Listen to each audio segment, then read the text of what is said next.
the official station of Wolfpack Nation, 1017 XZY. It's Kane High School football.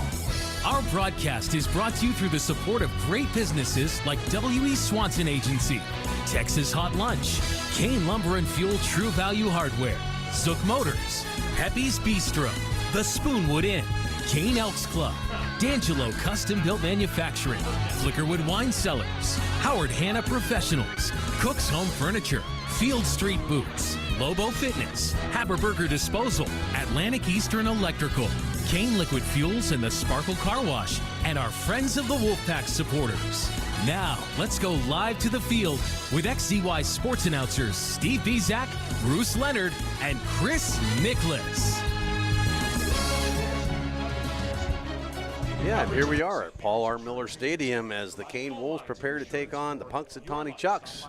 As Punxsutawney comes off a big win last week, pitching a shutout, 56-0 over Bradford, yeah. And then Kane down at Brockway, which was a great game, 28-25, competitive. And, you know, we'll see where the chips fall tonight. As I looked earlier, and the sports writers around the area have all been picking Punxsutawney tonight. Yeah, well, I mean, all indications are they can move the ball and score at will, it seemed. I mean, I don't know about Bradford, but they looked pretty good last week, apparently, in the scoreboard anyway. Check. And and why we're here early tonight is because it's going to be a great dedication to lost member Barry Morgan. They're going to name the press box after him, and J.J. Michaels is going to be the master of ceremonies for that, so stick with us for that. It's going to be a pretty special night. Oh, yeah, a lot of tight people. It's a special night for a special guy, and we'll go into more of that after the game for sure. And so a little bit about said Punxsutawney coming from last week. I said 56-0 over Bradford, and I heard they had a really good offensive line, and they were led by the Zeke Bennett, their running back, a senior. I guess he just chewed him up. I mean, he's a spark plug boy. He's just a little guy. And 170, 5'8", 170, yep. And I guess, yeah, he did. And last week I was very impressed out of the gates, Bruce and Chris, with our quarterback, Kyle Zook. I really thought the 10th grader stepped in, got the nerves out, and he played a very, very good game for a 10th grader for starting. Oh, yeah. I mean, right out of the gates for a kid that's a sophomore, man. He came out and he acclimated himself pretty well throwing the ball. And, you know, I mean, he was under a lot of pressure all night, and he looked pretty cool about it. Captains for tonight for Punxsy are going to be Seth Moore, Landon Peterson, Quentin Vocal, and who was the last one? We had I say Zeke Bennett. Bennett, Zeke right. Bennett. Yep. Again, for the Wolves, it was Ricky Zampona, Addison Plants, Aaron Smith, Landon Darr, and Scott Szymanski. It looks like they're getting close down there, guys, so just be watching. There we go. So we'll go to stadium announcer Brian Weimer. Paul R. Miller Stadium, the Wolves Den, home of the Kane Wolves. Tonight we have a District 9 non-region matchup between the Punxsutawney Chucks, coached by Alan Nickel, and your hometown Kane Wolves, coached by Mr. Todd Silfies. But first, a special moment, if you would turn your attention to the press box. This evening we will be dedicating the press box as the Barry Morgan Memorial Press Box. I'm going to turn the microphone over to a longtime colleague and friend, J.J. Michaels, for the dedication.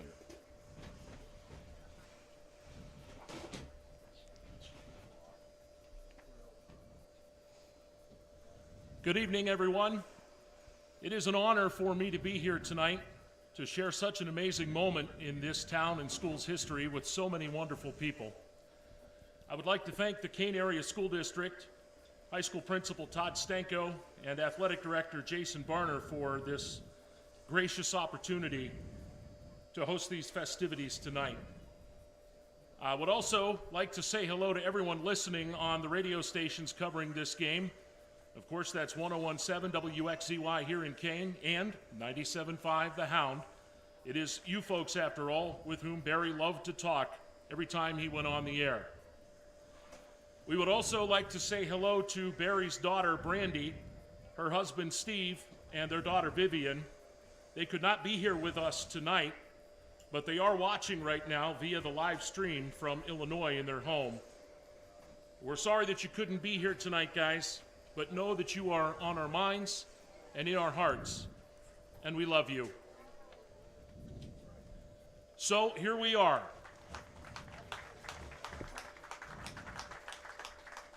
We gather tonight to honor a man who meant so much to us, Mr. Barry Morgan. Suffice it to say, I've known Barry quite a long time. The first time I met him, I was 6. We've shared so many wonderful memories together, both on and off the radio. Not a day goes by that I don't think of him. This month, it will mark the completion of 26 years in radio in my career. Now, during my career, and even before it started when I was in college and in high school, Barry took me under his wing and taught me how to do this job. In all, I have spent the better part of 15 years working right beside him. He also taught me much more than this job.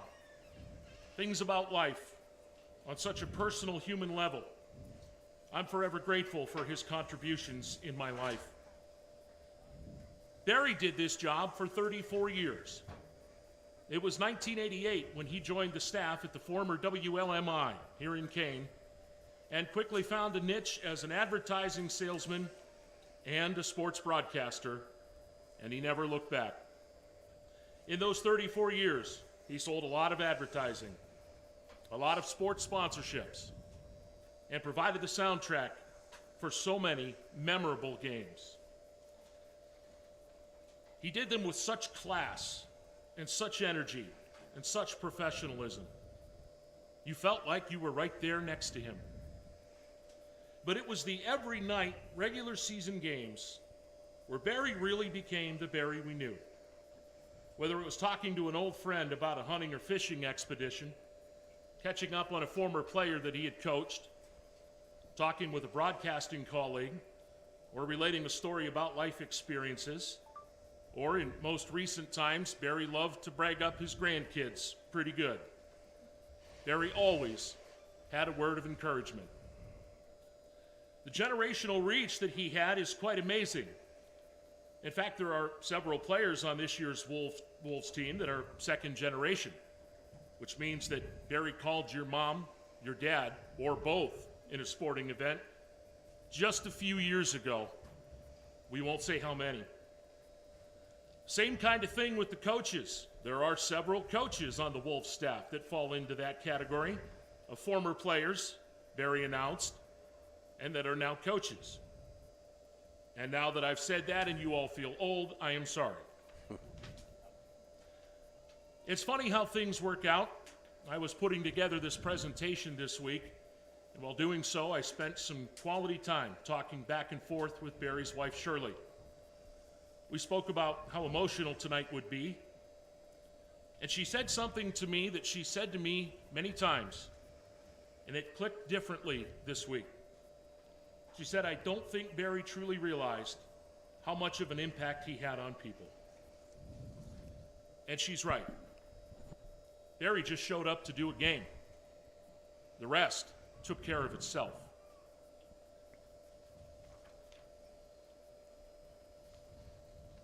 For 34 years, Barry's voice was synonymous with high school and youth sports in the region. His ability to bring a community together, wherever it was truly something special to see. It was shown many times here in Kane.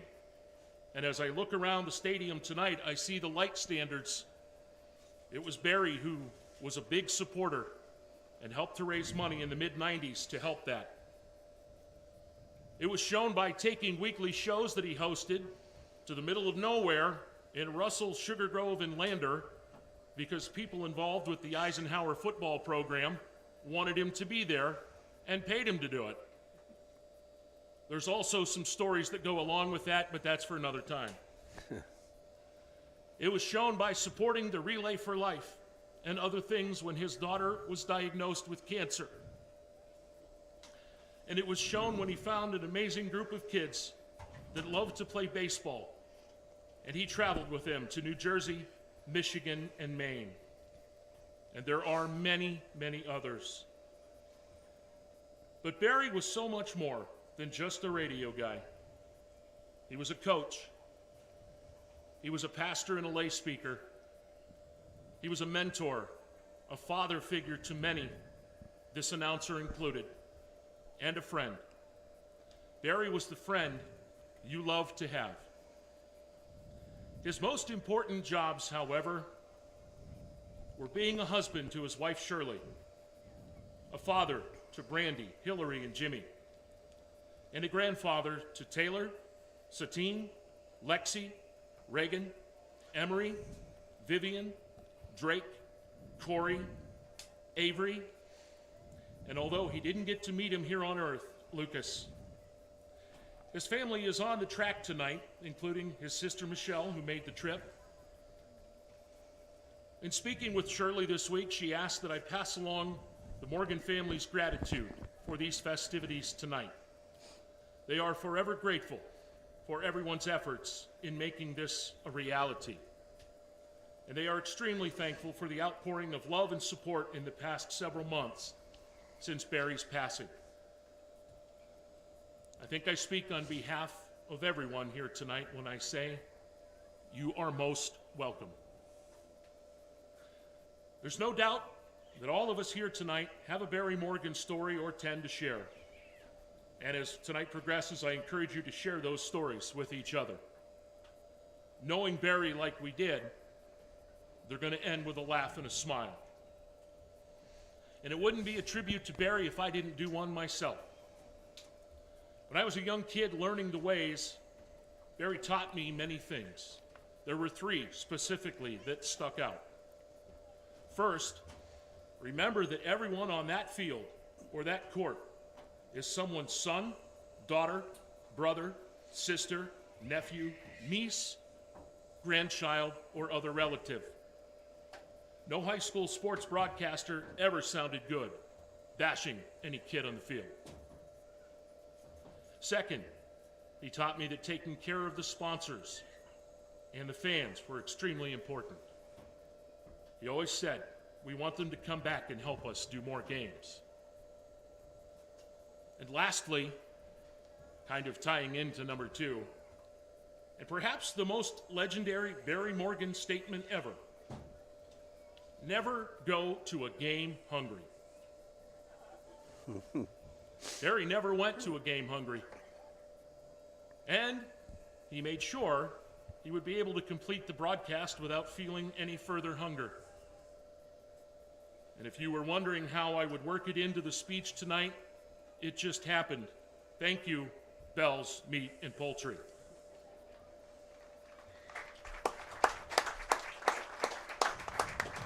Tonight, our purpose is to dedicate this press box in his memory. It's only fitting that his name will be enshrined on the very place from where he broadcasted so many events. But the dedication of this press box goes much beyond the Paul R. Miller Stadium. It also represents press boxes, gymnasiums, and ball fields everywhere. Whether it's here or somewhere else, Barry left his mark. The biggest thing about Barry Morgan was that he didn't want recognition for what he did. I know he would appreciate this tonight, but he didn't want recognition. What he did came from his heart. Well, Bear, you're going to have to forgive us. We just can't help ourselves. You deserve it. We love you, and we miss you. For 34 years, Barry's voice echoed over the radio. Tonight, his voice, the voice of high school sports, and his name become part of this town and this region for eternity. Fans, if you'll now stand and turn around to look at the newly enshrined press box. You have seen the signage on the front.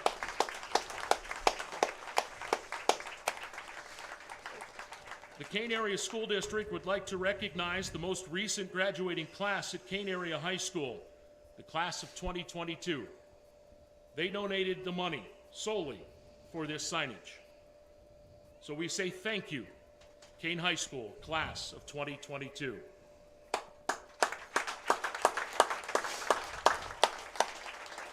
We also would like to recognize members of the Kane Quarterback Club here tonight. The Quarterback Club will be placing a memorial plaque inside of this press box that will be representative and commemorative of Barry's legacy and career. The item is currently on order and will be here soon. With that, ladies and gentlemen, it is now my distinct honor and pleasure at this very moment in time to formally dedicate and present to you the Barry Morgan Memorial Press Box at Paul R. Miller Stadium.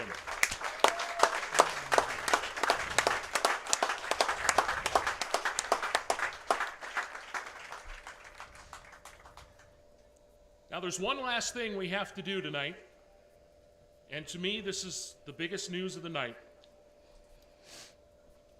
It's nothing short of amazing. Since Barry's death in February, his family has set up the Barry Morgan Memorial Sports Fund. Over the past several months, many have donated to it. The overall purpose of this fund is to benefit local sports teams, players, coaches, and beyond, because that's what Barry did. Tonight, the family is set to make their first donation from the fund. We direct your attention to the track where Barry's wife Shirley, daughter Hillary, son Jimmy, and their families are joined with Kane cheerleading advisor Jen D'Angelo and the Kane Wolves cheerleaders. The first donation from the Barry Morgan Memorial Sports Fund is being made to the Kane Wolves cheerleaders.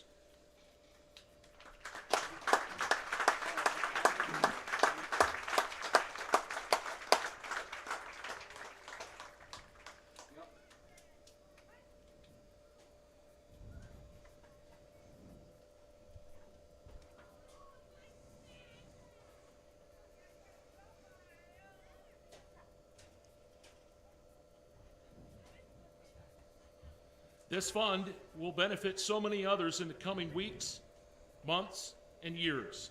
If you would like to make a donation, and we encourage you to do so, you can visit the Kane CNB Bank branch. There are some details that need to go with it, and they can explain it to you. Well, ladies and gentlemen, that concludes our dedication ceremony tonight, and it wouldn't exactly be a true sign-off unless we did it Barry Morgan style. That'll about wrap it up for now, folks. Have a great night.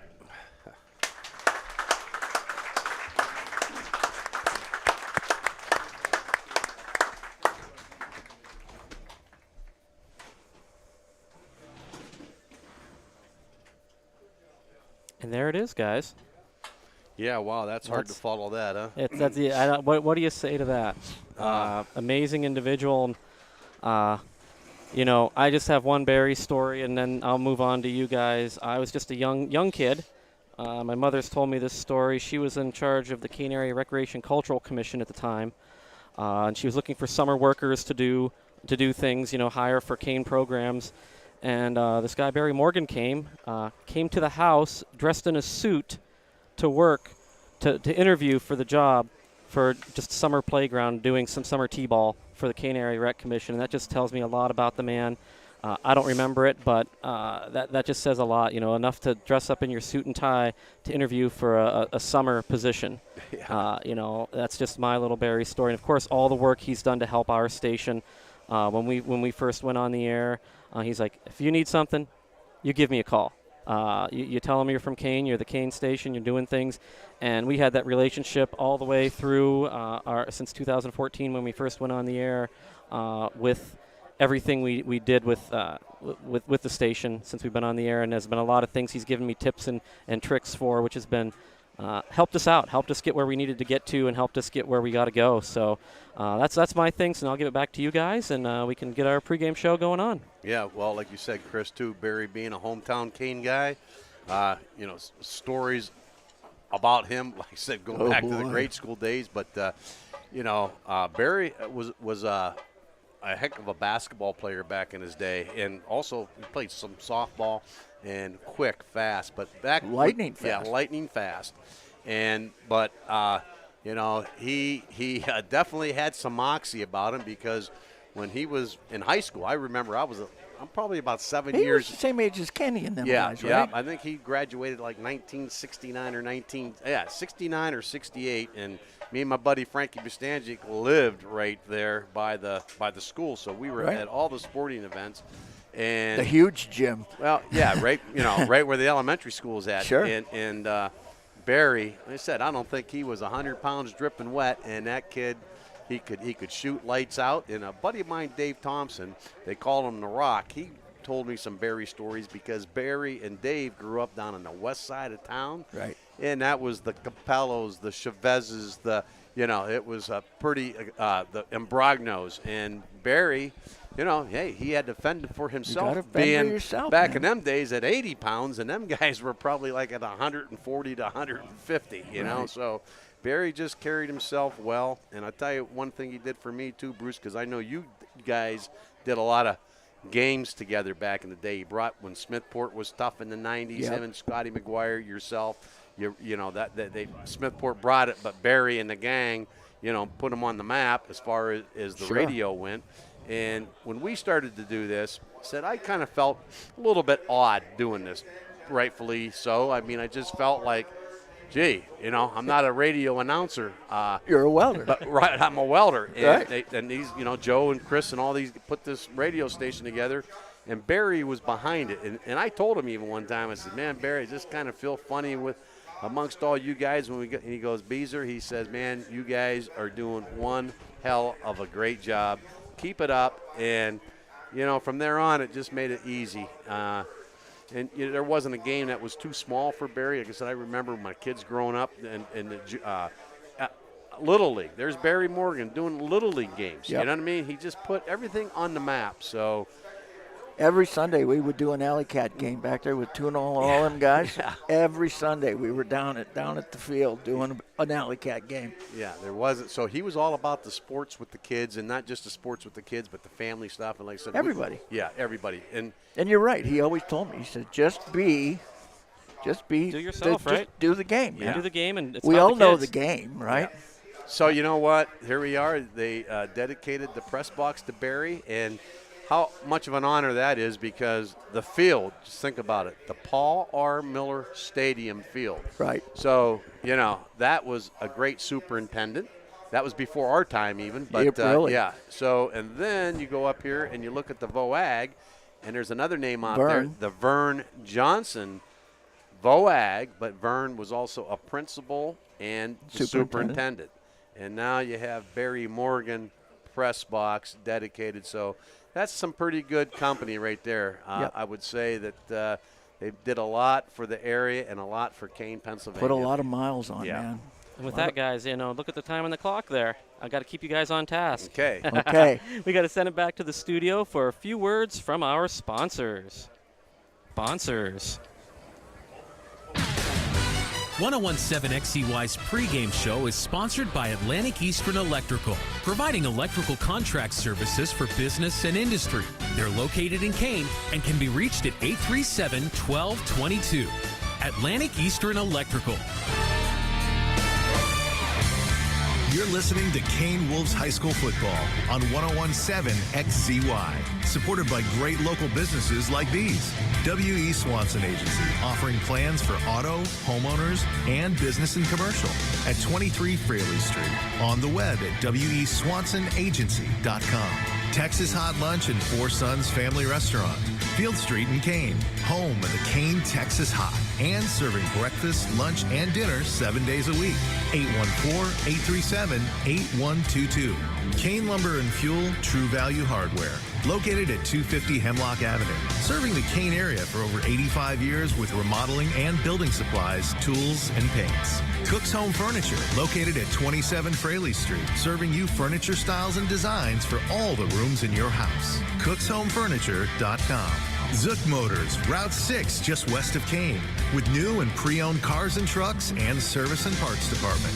Their inventory listings are online at zookmotors.net. Kane Elks Club, serving dinners on Fridays for members and their guests starting at 4 p.m. daily. Open bowling and league play available throughout the year. For information, call the Elks at 814-837-8812. Howard Hanna Professionals, representing buyers and sellers of homes, commercial properties, and acreage in the Kane area and surrounding region. Online at howardhannaprofessionals.com. Field Street Boots, offering Carhartt and Timberline clothing along with hunting and fishing supplies. You can find them on Facebook or 18 Field Street in Kane. D'Angelo Custom Built Manufacturing, proud to stand behind Kane High Athletics and Academics. On the web at custombuiltmfg.com. Pepe's Bistro, 127 Fraley Street in Kane, with a food and drink menu including salads, subs, and wings, as well as a selection of beer. Their phone number is 814-837-8712. The Spoonwood Inn. They offer lodging and accommodations on Route 6 on the edge of Kane, just across from the Knox and Kane Bike and Walking Trail. They can be reached at 814-561-1365. Flickerwood Wine Cellars, with wines made in-house as well as a gift shop and cocktail lounge offering a menu of entrees. They're on Flickerwood Road in Kane. Haberberger Disposal, providing careful removal of household or business trash for customers around the region. They can be reached at 814-558-4304 or online at haberbergerdisposal.com. In the last few years, we've had to readjust to a lot of things. Thankfully, one thing hasn't changed. High school football on 101.7 XZY. Your support allows us to continue beaming the action far and wide each week. Join our team of supporters by becoming a friend of the Wolfpack. A $10 or more donation helps us cover the costs of our broadcasts and gets you recognized as one of our VIPs. Just visit WXZYradio.com and click on Friend of the Wolfpack to give quickly and securely online. Or you can send a check to WXZY Radio, P.O. Box 504, Kane, Pennsylvania 16735. Thank you. The official station of Kane Wolves Sports. WXZY LP Kane. Let's go, Wolves! 101.7 XZY. Okay, here we are back to Paul R. Miller Stadium as it is the 1-0 Punxsutawney Chucks, AAA, coming up here to Kane to take on AA. Kane Wolves 0-1, again coming off a big-time tough loss last week against the Brockway Rovers. Yep.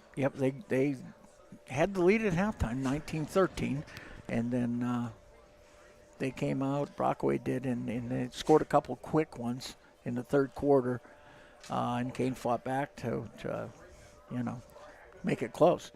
And we talked about, said the quarterback play at Cosmic, but this was a team effort all the way around because I just got to say this, our center, Kane Sharba, yep. He's a 10th grader. Nice job he did. He did a great, the line itself. I mean, number 70, Will Costanzo, the right guard, 10th grader. And then you have number 59, the right tackle, and that's Cameron Severance, also a 10th grader.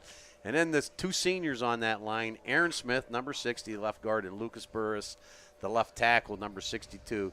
You can see there, they were physical. I mean, they liked that side to run off of the majority of the time. And you can see the senior leadership. And I'm not giving up company secrets here. Yeah, I mean, that's just what it is. You're leaning on your seniors, and they took the young kids, and it was just a total team effort. And then Landar had a great game, made some big catches. Lundeen, Sam, and then Scott Szymanski and Dane Anderson. I mean, it was just a... he had the biggest guy, the receiver, that they threw to the majority of the time. That Carlson kid, yeah. And he was on him like glue all night. The problem was the kid was 6'2", 6'3". He's 5'9".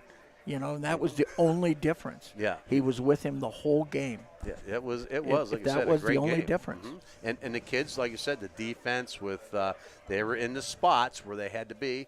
And then also Luke Eli, that's a senior, that big-time wrestler Luke is, played on that very big much baseball game.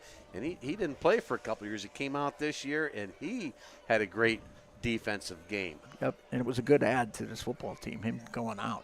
And Ricky Zampona, We talked Steady about him as always. what a difference he was between his 9th grade year and his 12th grade year. That kid had an off season this year that he really worked out, and he was mowing people over. You could tell the difference. And then Addison Plants, too. Another hard-nosed. Another hard-nosed linebacker, and also the lead blocker coming out of that fullback spot. So scored a touchdown defensively last week. Yeah, had the pick off. Somebody tipped it, and then he picked it off and took it in for the touchdown. 30-some yards. Yeah. So just a great team effort, and we just didn't know what to expect, but everybody was predicting that Brockway was going to be a good team. So we played right with them, and this one here tonight, like I said, this is everybody picked against the Kane Wolves on the PIAA broadcasters. Right. So, yeah, big game, and as I said, they pretty much smashed mouth Bradford 56-0 last week. So yeah, that's running rampant over somebody, and I'll tell you what, you can't blame anything on the weather tonight. Wow. Yeah. Is it nice or what? And does this field look great? It is gorgeous out there, man. They got it in nice shape, and what they're doing this year too is they're not. I don't believe they're playing any middle school games up here. That's correct. So that it won't help deteriorate it faster. You know how towards the end of the year it gets a little mucky. Well, we're trying to get away from that, and that's one of the things they're going to do. And how about outside there, Chris? What are you seeing out there, Well, buddy? I see it's a beautiful night out here, out in the crow's nest on the outside this time. Sun's just finally getting set in there behind some clouds, but the stadium looks great. Everything looks awesome. It looks great. Yeah. Hey, and again, kudos to you guys. I like these home games a little bit better because when we get up here, Bruce, everything was set up. I mean, you don't realize what – I had to carry the 50-50 tickets up. That's the heaviest thing I had. That's a big job, isn't it, though? You don't realize what, Chris does to get this stuff all set up. You the video. I mean, before it was just the radio, but now the video part of it.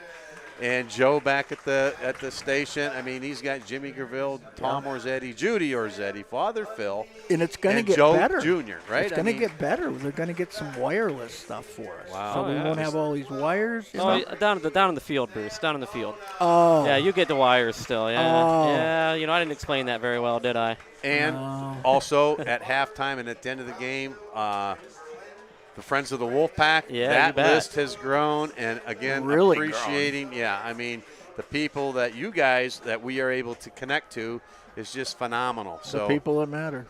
And what a great atmosphere up here tonight. You can just feel it again here, homecoming. Good crowd. Or not homecoming, but home opener, right? Yeah, and that dedication that J.J. Michaels did for Barry Morgan was just pretty special. It very much was special, and I think, like, if you're up here, it was amazing, and I would think on the radio it was just as amazing to the people out there. And he was right. We all have some stories. Everybody has a story somewhere, don't they? Oh, yeah. And we'll probably talk about a few of them throughout the year, The good ones. Yeah, the good ones. And while we're talking for all the video stuff we do, if anybody listening wants to be a sideline camera person, you need I'm still looking for somebody. So anybody listening wants to be a sideline camera, there's a camera sitting down there that's stationary that we'd love to have a person on it. And we need actually 2 people, one to run the camera, one to run the cables around down there. So if you're out there, Chris? Listening, we'd love to have a volunteer do that. The media club actually goes around and about here at the school, and they actually do a lot of stuff. But now it's a national anthem, so I'm going to be quiet here and do that.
And there you go. You have the national anthem by the Kane Marching Band.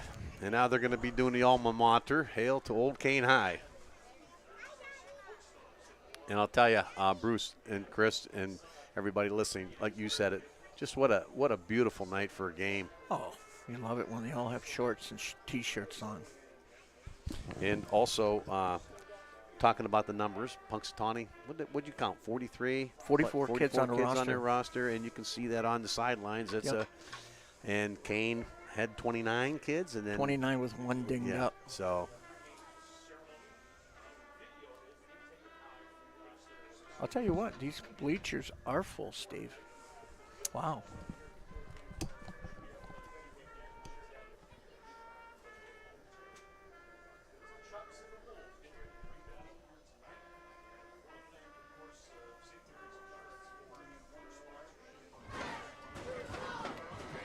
Hail to Old Kane High.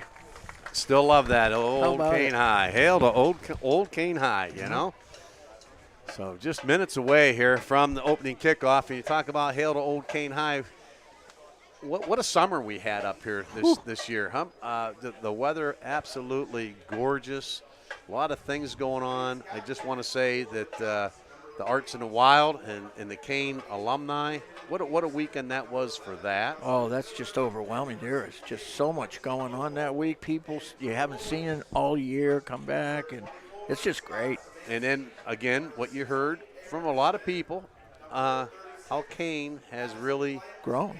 But, you know, what's grown, but rejuvenated. Is that what the word I'm looking for? Has shined the polish. Yeah. I mean, it's out there. It's, you know, uptown on a Thursday. It's a destination point again. Yes, yeah, from people coming from out of town. So yep, things to do, the trails to the rails. And it's just the beginning. Yeah. That rails to trail, it's really not. Trails to rails is. And, you know, we always talk about people of Kane that help out and stuff, and I always kind of forget about Tom Case and his wife Sandy. And I know nobody just wants to. They're up in the Adirondacks right now. Are they up there right now? Yep. Wow, but doing they've a little done vacation. A tremendous amount of work lots. for the Trails, the Rails, and yes. said our mayor, Brandy Shemp, really was the one that probably driving force politically. Yep. Yeah. So what an honor it is to be up here in Kane. Yep. It's always been a great town. Always been a great town. But like you said, they've really started to refurbish and grow. And then coming up here this month sometime over at Mont Jewett. The Mont Jewett, they have that on a weekend over at the bridge. Oh, the Fall Festival. Yeah. Foliage Festival. People don't realize how many people from out of town come up here to see that stuff. A ton. And the Wolves are going to kick off to Punxsy here to open the game tonight.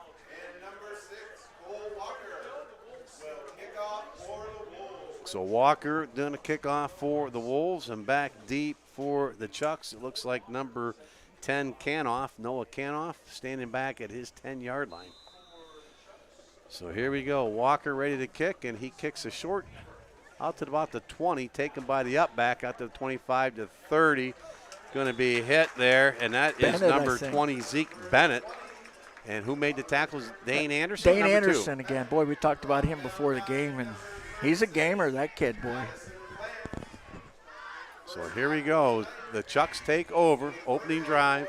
Led by Seth Moore, their quarterback. And they're going to start their drive starting at their own 33-yard line. Spread out with a single back. And Moore hands this off to Bennett, and Bennett tries outside out to the 40, 45, all the way across midfield. Oh, it came loose. The ball did come loose, but he was able to recover that and tackle it out there. Looked like number 24, Szymanski, for the Wolves. Yep, along with Luke Eli, but not before a substantial gain, 12-13. Going to move the sticks right out to midfield.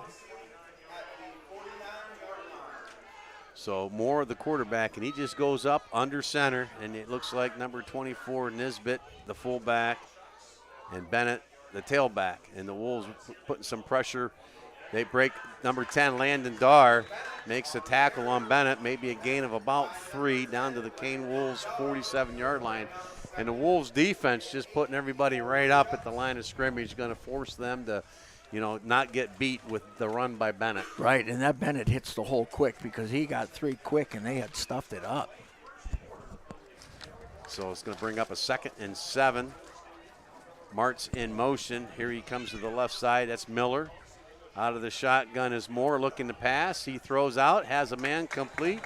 Noah Weaver out across close to the 40-yard line, tackled out there was number 26, and Sammy that was West. Sammy West on the tackle. So that's going to bring up a 3rd and 4. Yep. Big play here early.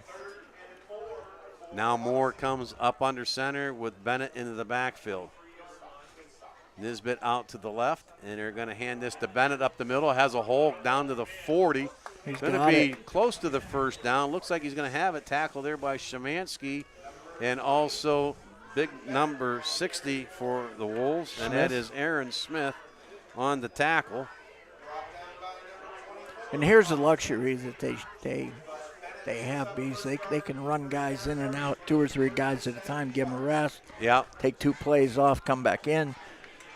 Now they go to 4 wide receivers, 2 to the right, 2 to the left. Miller and Weaver out here to the right. Martz and Nisbet to the left. Miller now in motion, comes over to the right side, and they hand it off to Bennett again. Left side, Bennett going to be hit right at the line.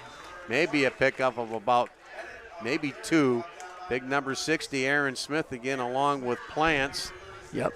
And I'll tell you what, Sam West turned that play in. He was headed out, turned it in, and Smith was right there in his lane.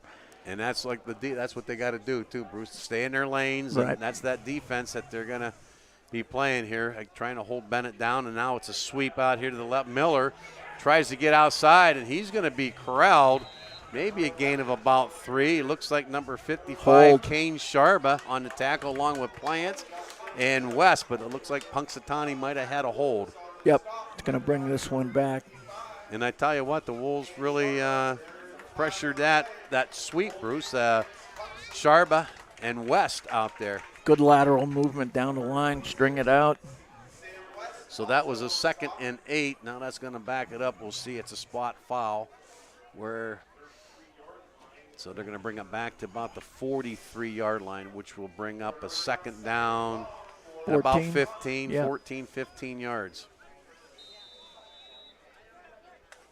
So the Chucks now, Moore goes out of shotgun formation. Sole back is Bennett. Miller in motion now, trip receivers to the right. Back to pass, looking downfield, has a man, and that's going to be a catch down at the 10-5. And that is going to be a touchdown. Noah Weaver, as that was just one-on-one out there. Looked like Dane Anderson for the Wolves. And, boy, a nice pass there by Moore to hit him right in stride, Weaver. And that was, a 43-yard touchdown pitch? Yep. And it looks like the Chucks now will go for the 2-point conversion rather than Boy, and he threw that with 2 guys right in his mug. He got hit just as he let it go. So shotgun, now they hand it to Bennett, and it's going to be a false start. Oh, or is illegal it going to be shift. an offside against the Wolves? Oh, yeah, you're right, Beast. So instead of a 2-yard play, now it's going to be 1 yard, right? Yep, exactly. They start that at the 2. Now it's half the distance, so just made it a yard easier for the 2-point conversion. Now Moore goes up under center, and Martz into the backfield. And Bennett now, the ball's on the ground, and it looks like the Wolves. Yep, the Wolves fall on it, so that attempt is no good. So Punxsutawney Chucks 6 and the Kane Wolves 0. And that drive just under 3 minutes, like 2 minutes and 53 seconds. And a big catch from Moore to Weaver on that. So that was a big one. Yep, I tell you what. That just happened, boom, boom. That's right after they got the penalty, moving back. And that was Cameron Severance who fell on that 2-point try. Yeah, nice opening drive there by the Chucks.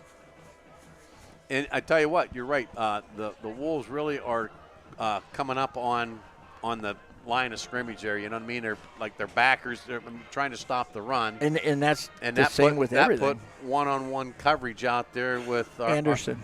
with the cornerback. Yep. And, they picked it up, and it took a nice pass, and it was. I mean, that was a nice pass. And Oh, a he good let catch. him. I Yeah. mean, just let him, and he ran to the ball. And that's the price that you kind of got to pay. Sure. By Stacking the line. Stacking the line and one-on-one coverage into the backfield, and that's what they're saying. You try to beat me through the air. So Zampona and Lundeen back deep for the Wolves. And Hetrick, the kickoff, and that's going to be bounce at the 15. Is going to be picked up there by Lundeen. Cuts across the 20, hit out of bounds. About at the 23-yard line, number 11, and that's Justin Miller on the tackle. So the Kane Wolves start their opening drive at their own 23-yard line. And it's going to be at the quarterback spot. Kyle Zook, right? Yep, looks like Zook coming out there.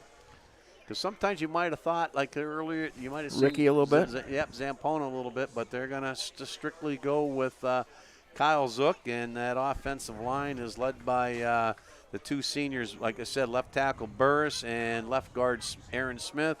Kane Sharba, the center, and Will Costanzo, the right guard, and the right tackle is Cameron Severance.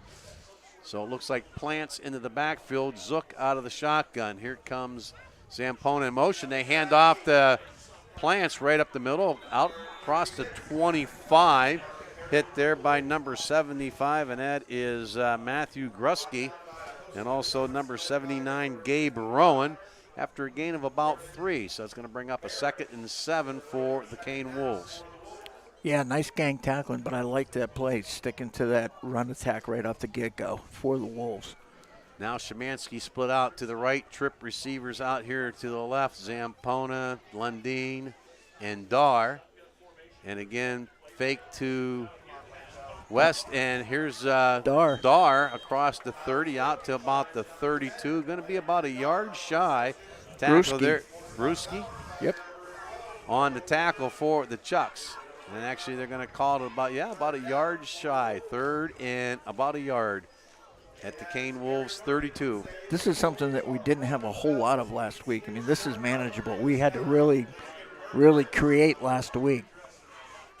So now the Wolves again going trip receivers. Lundeen and Szymanski split to the right. Dar out here to the left. Zampona the tailback, and Plants at the fullback spot. Now Lundeen in motion. They pitch it to Zampona. Tries outside. Got it. He got a first down to 35, 40. Out close to the 45, close to midfield. Finally brought down out there by number 6, flag down. Peyton Hetrick. And that was a nice run by Zampona out to that right side. But there is a flag, and we'll see what the refs say. And it's going to be a hold against the Kane Wolves. That's going to be a spot foul, though, from where they seen it, right? Yes. So it's going to be from the 42. That's going to take it. It's going to be back at the 32 or so, isn't it? Yeah, so it's going to bring up a 3rd and about 2, because it is a spot foul. Yep. So it's going to bring up a 3rd. Actually, it's going to bring it right back to exactly about a 3rd where it was, and 1. Bees. Yep. So 3rd and 1. The ball at the 32-yard line of the Kane Wolves, 8-13 first quarter. The Wolves down by the score of 6-0. And Zampona, the tailback again, Plants the fullback as Kyle Zook out of the shotgun. Dar split out here to the left, and they hand it to Zampona up the middle. Zampona got a crease and got a hole there out to across the 40, about out to the 38-yard line. First down for Zampona. Nice right up the middle off that side of Kane Sharba and Aaron Smith. Tackled there by number 8, Landon Peterson. Yep, along with Barrick. But moves the sticks for the Wolves here. First down and 10 from our own 37. So again, now Lundeen split to the right, and Dar here split to the left. Shotgun formation again for the Wolves. Zook hands off to Zampona. Zampona waits for a block, takes it out to the right side. Tackled out there, looked like by number 6, Hetrick again, but pickup of about 4. Yep. And that was just waiting for that block to open up. That's where you got to be patient. You're right. So they're going to call it a gain of 5, 2nd and 5. The ball out at the 42-yard line. 7 minutes to go here, opening quarter. Now the Wolves go quad receivers again for the Wolves. Dar and Lundeen split here to the left. Szymanski out to the right. And Lundeen also. Now in motion is Zampona. They hit Zampona, pitch it to him, and Zampona close to a first down. Going to be about a yard shy. Tackled there by number 8, Landon Peterson, and also 56 for the Chucks, and that is Winsky. Brings up a 3rd and a yard again, and the ball at the 46-yard line of the Wolves. Boy, you'll take 3rd and 1 all night, won't you? As long as we pick them up, I will. How about it? Surely. Shotgun formation. Oh, there it is, maybe right some there, movement. buddy. That's encroachment. And that was nice there by Zook, being able to change that cadence, and Punxsutawney jumped, and I'll take that all night too, Bruce. Automatic first down. How about it? Don't have to do anything except bark out some signals. So this drive started at the Kane Wolves 23. Now it is at the Punxsutawney Chucks 49-yard line into their side of the field. Nice drive. So first down for the Wolves at the 49-yard line of the Chucks. Shotgun formation again. Zook looking left, throws, and it's intended for Lundeen. Oh, he's on his back, and there might be a penalty against the Chucks. Went over his back a little bit there. And that looked like Noah Weaver. You're right, Bruce. And I really don't think he had to. I mean, it looked like it might have been overthrown a bit, huh? But, hey, that's what they're calling. And that's what it's going to be, pass interference. We'll see where they spot. That's not a spot foul, right? It's just a 10-yard from the line of scrimmage. And that's what he's walking off. So with 6 minutes to go here, opening quarter, that's actually a 15-yarder. That's going to take it inside the 35-yard line. Going to spot it at the 34-yard line of the Chucks. So 1st and 10 for the Wolves. Szymanski, and now it looks like Dane Anderson split out to the right. Dar here to the left along with Lundeen. Backfield is Zampona. Changing the play up on the fly. Now Zampona moves out to the right side. Play clock, a lot of time left on the play clock. And they hand it off to Zampona, and Zampona has a little crease, going to pick up about maybe 3. Tackle there, first guy Nisbet, and also number 8 Peterson on the tackle, and that's off that left side again, off of Aaron Smith, and that's going to be picked up of 3. Yep. And I'll tell you what, that Peterson kid's all over the field making every other tackle. For the Chucks. For the Chucks, yes. But nice sustained drive by the Wolves there. So it brings up a 2nd and 7 at the Chucks 32. Zook shotgun, back to pass, looking, throws a quick out the Dar down to the 25, breaks the tackle down to the 20. Is Dar hit hard by Landon Martz, but that's going to be another first down for the Wolves. Yep. And that was a nice throw and a real nice catch by Dar. That was a nice toss, man. Put it right in his hands, right in the sideline where he could only, he's the only one that's going to get it. 5:17 to go here, first quarter again. If you just joined us, the Wolves down by 6-0. He is accurate. This drive started at the 23, so pretty nice drive. Intermediate pass, And that line, get him some credit. Yep. And I like how they roll him out. Lundeen in motion. They fake the Lundeen, and they hand off up the middle to Zampona. And he's going to be tackled by number 75, and that is got Grusky. And maybe pick up of about a yard, maybe 2. So going to call it 2nd and 8. And the ball spotted at the Chucks 19-yard line. Just now under 5 minutes to go, opening quarter. Boy, that just helps you with the play action, though. Where you make them honor that middle of that, So the Wolves spread them out. Dane Anderson and Szymanski split to the right. Dar and Lundeen left, looking left. Got Dar. Has Dar down at the 15. A nice catch by Dar. Peyton Hetrick on the tackle, and that's going to be a pickup. Going to be about a 4 yards shy of the first down. We're going to mark it down at the 15, so it's a 3rd and 4 from the Chucks 15-yard line with just now 4:20 to go, opening quarter. I think that's Big Bergie holding the down sign over there, isn't it? The down marker? Jimmy Bergman? Jimmy Berg. Yeah, you got to probably get the – we'll have to ask Bill Cicchetti up here who all them guys are. Yeah. We'll get their names on there a little bit too. So now the Wolves going trip receivers. Anderson in motion, fake to Anderson, setting the screen up. You got Zampone at the 15 and a 10 and close to the 10. But I'll tell you, a nice play there by Mason Nesbitt. Boy, I thought that was going to take off and go, and he's going to be about a yard shy. It's going to be a 4th and about a yard, but Nesbitt come up. I thought that was there. Yep. It closed up quick is what it did. And Nesbitt made a nice open field tackle on Zampona, and it's going to bring up a 4th and a yard. Now come back into the game is Plants at the fullback spot. As Anderson off the field, you have Lundeen and Dar split out here to the left. 3:25 to go in the opening quarter. And again, out of shotgun, Lundeen in motion. And they hand off to Zampona, and the ball is on the ground. It's going to be recovered by the Chucks, number 56, and that is Winsky. And that was just a handoff, a little bit of a high handoff, something to Zampona, and it looked like it might have been there. And the ball goes up into the air, and Chucks fall on it. Yeah, so it was there's just the first turnover. Yep, a little bit out of sync there. And you know what I liked about that drive, though, Bruce? It's all the way down at the 10. They picked it off at the 7, but the clock management. Last week there was a little funky, like some penalties, had to use some timeouts, and the Wolves were able to clean that up a little bit, and here we go. So they're handing this one off to Bennett, and Bennett going to be hit right at the line of scrimmage. Sam West along with Szymanski and Luke Eli. So no gain there, so it's going to bring up a 2nd and 10. And you're right, that was a good play there by the Sammy West, 10th grader, right?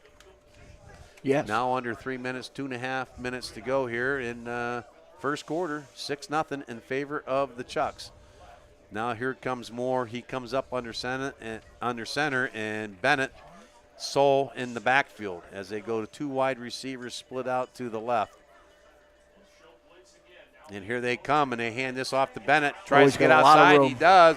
15 to 20 to 25. Tackled out there by Sam Lundeen. And Bennett takes that from the 10. That's about a pickup of about 16. So that's going to bring a first down for the Chucks.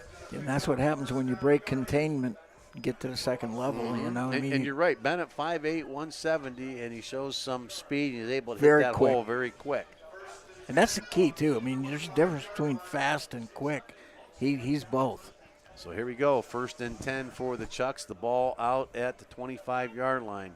2:17 to go, and the clock did stop as he went out of bounds. So now Moore comes up under center. Miller in motion, and the ball on the ground. Ball's on the ground there. And boy, Moore able to pounce back on it as he were trying to do a counter play. Yep. And the ball falls on the ground, and Moore falls back on it, but it's going to be a loss of about 2. So it's going to bring up a 2nd and 12, and the ball spotted back at the 25-yard line. Aaron Smith was right there to scoop that up almost. Yeah, boy, that was a miscue there, and you're right. Smith was right there, but Moore was able to pounce back on it. So 140 and counting, score 6-0 in favor of the Chucks. So here we go again. Moore now comes out under center, and now he goes into the backfield out of the shotgun as Bennett now comes into the backfield with him. And they hand this off to Bennett. No, it's a fake, and Moore tries to get outside. Dane Anderson, a nice tackle as they faked it to Bennett, and Moore just did that quarterback sweep out the left side and Sharba, but Dane Anderson, a nice tackle, and finished off by Sharba. And that's going to bring up a 3rd and 5, and the ball at the 32-yard line of the Chucks. Now under a minute to go in the first quarter. And it looks like the Chucks now going to go for 4 wide receivers here, split out to the right. Miller and Weaver, Martz and Nisbet split out. And now a timeout by the Chucks as that game clock was running down. So 48 seconds to go here, opening quarter. And Bruce, do you have any scores around the league, or I see you looking? Yeah, I just dialed it up, and okay. the only one that we have any points scored here of local interest is the Dutchmen of St. Mary's are up on Ridgeway 7-0 in the first quarter. And Tyrone is up over Brookville 7-0. You know, the big game that I mean, they're all big, but Port Allegheny, which they beat Ridgeway last week, and they're playing Red Bank? No, they're playing Clarion, right, which beat up on Brookville. So that's a big right, game, and I think that's over at Port. Oh, and Red Bank Valley just went up over Karn City 6-0. So, hey, and I was talking to Bruce about what I liked about that opening drive from the Wolves was said they were able to get to the line of scrimmage, and that game clock, you know, the play clock, that wasn't even a factor, where last week it was coming down under 5, 4, 3, you know, right, and they were just getting them off, and they had to use some timeouts, but boy, that was clean. And it looks like they worked on that a lot. You know what I mean? Because it was a project the whole game.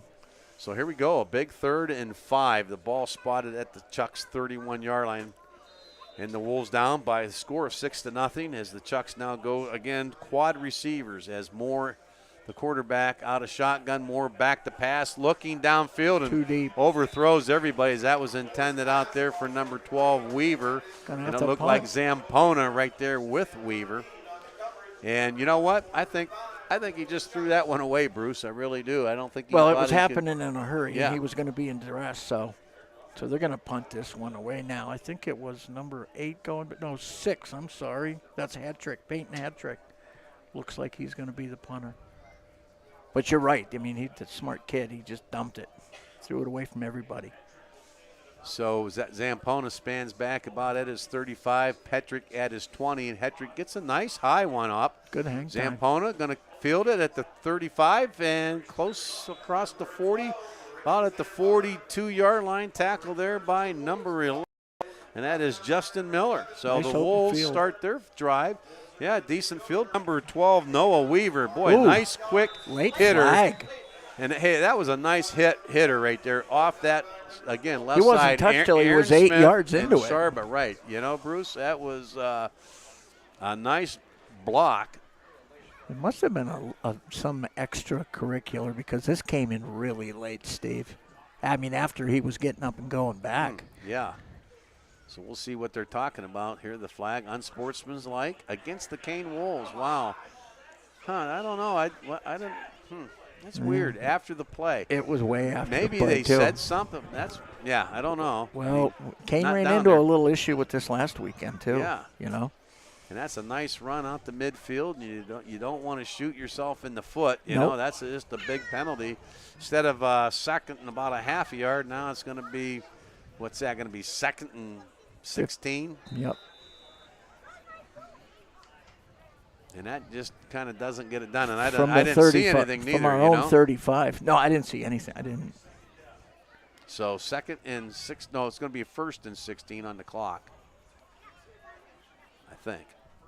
Yeah, from the 35. Back to pass is Zook. He has time, and he's looking for Lundeen. Lundeen makes the catch down at the 25-yard line. What a nice throw by Kyle Zook, and a great catch by Lundeen, as that was in the double coverage. And that was number 12, and that's Weaver, and also 6, Hetrick. And Lundeen stayed right with that, and Kyle Zook threw a dart down there. 40-yard dart. 40-yard dart. Put that right in his hands. Nice. So there you go. How about that? That gets a little fire in you there. And it goes out of bounds at the 25-yard line. Stops the clock. 3 seconds to go.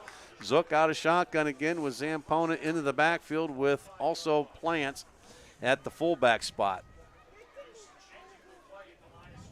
And they hand this to Plants, and Plants, maybe a pickup of about a yard, hit right at the line of scrimmage. That looks like right there at the number 79, and that is Rowan and also Grusky. And that's going to end the first quarter. It is the Chucks 6 and the Wolves nothing. We'll take it back to the station and be back for the second quarter.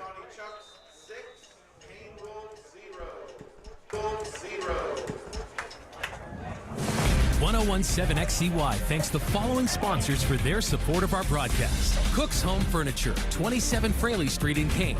Online at cookshomefurniture.com. The Spoonwood Inn, with lodging and accommodations available on Route 6 at the edge of Kane. Flickerwood Wine Cellars, offering a variety of house-made wines and a cocktail lounge serving food whenever the winery is open. Kane Lumber and Fuel True Value Hardware, with lumber, tools, paints, and more at 250 Hemlock Avenue. Howard Hanna Professionals, 30 Fraley Street. Listings can be found at howardhannaprofessionals.com. Texas Hot Lunch and Four Sons Family Restaurant. Breakfast, lunch, and dinner 7 days a week. Zook Motors, Route 6 west of Kane. New and pre-owned cars and trucks. W.E. Swanson Agency, providing insurance for Kane and all of Pennsylvania. Kane Elks Club, with league and open bowling and dinners for members and their guests starting at $4 daily. D'Angelo Custom Built Manufacturing, maker of heavy-duty wreckers. Field Street Boots, offering Kane sports apparel, gear, and accessories. Haberberger Disposal, waste collection services for residential or commercial. And Pepe's Bistro, 127 Fraley Street, open daily for lunch and dinner. WXCYLP, Kane.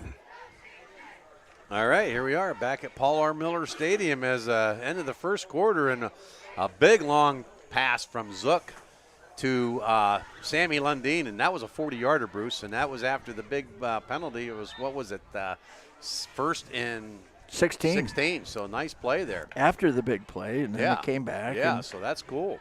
Hey, and you was asking Bill Cicchetti up here about that chain gang. And he come through. Yeah, he does. Cheddar's always comes through, and that is – let me gonna say these guys' names. You know, I'm gonna give a shout out to my nephew. They're down there when it's bad too, not just they're nice. down there when it's bad. Big Jim Bergman, Mike Schwartwood, Derek D'Angelo, and Mark Cossack down there. Beautiful. Thanks, guys. So Zook out of shotgun. Oh, he got him, buddy. He looks like he has Szymanski. Oh, and just overthrown by the outstretch. Oh my God, what a nice route that was, and a nice throw too by Zook. And that offensive line gave him some time, and boy, what a nice near miss, right, Bruce? That exactly. Was, I'll tell you what, it just had us all hanging on the edge of our seat because you could see it from up here, just opening up. You know, oh my God! And he had an arm's length on him, and ooh, that was good.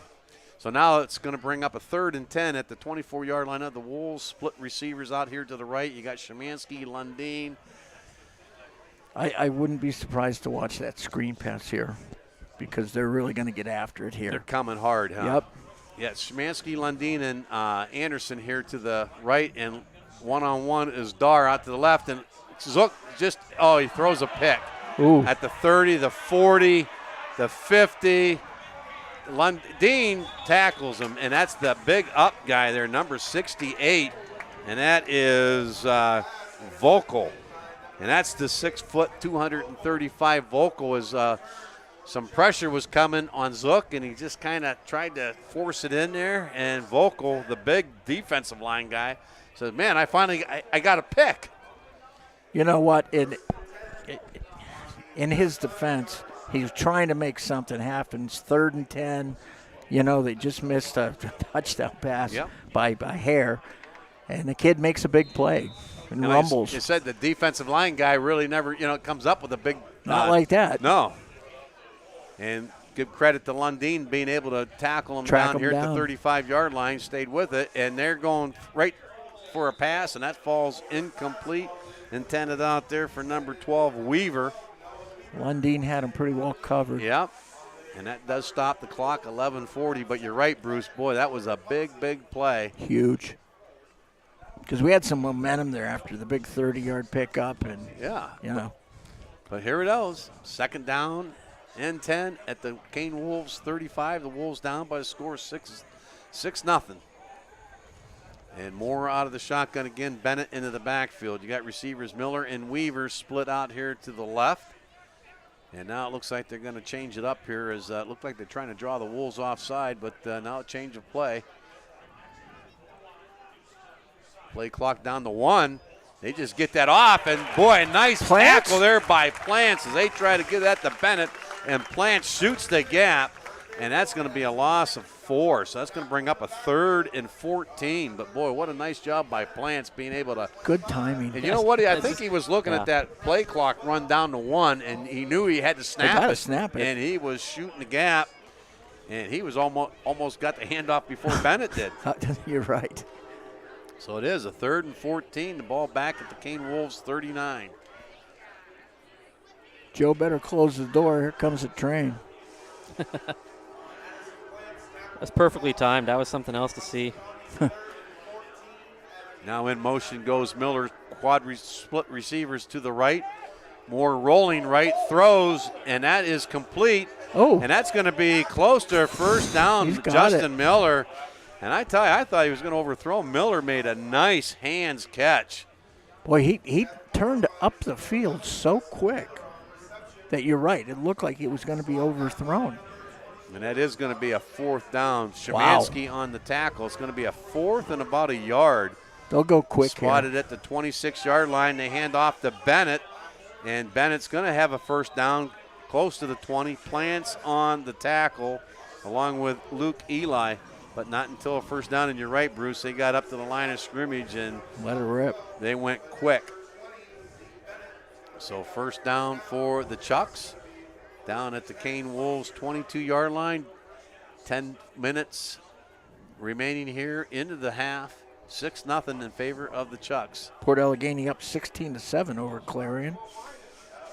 Now Moore up under center and Bennett into the backfield.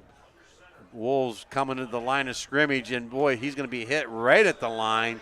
Looked like Plants and Costanzo. That's going to be a pickup of about 3, but boy, I'll tell you what, the Wolves are really coming up on that front line. Also Severance there for the Wolves. Yeah, Smith almost had him in the backfield, but he was able to dodge him. Going to be 2nd and 7, pickup of 3. The ball at the 19-yard line of the Wolves. This is big. If the Wolves can get a stop here and hold him here. You know what I mean? Oh, yeah, just I do know. wise. Oh, I do know. Miller in motion now, out to the left. More shotgun. Plants from pressure, and that's going to be a play down to Miller. Incomplete. Out into the flat, and that's going to no. be complete, and we're going to see where they spot it, but it's going to be close right at the to sticks. A first down again. I thought out of bounds there by Zampona. They're moving pushed him out of bounds, and that is going to be a first down for the Chucks. And that's just that little flare out to that right side. And that's where he throws it to. He throws it to the yard marker where the first down is. And like I said, a couple of wide receivers take they go downfield, and then Miller just underneath, and they hit him.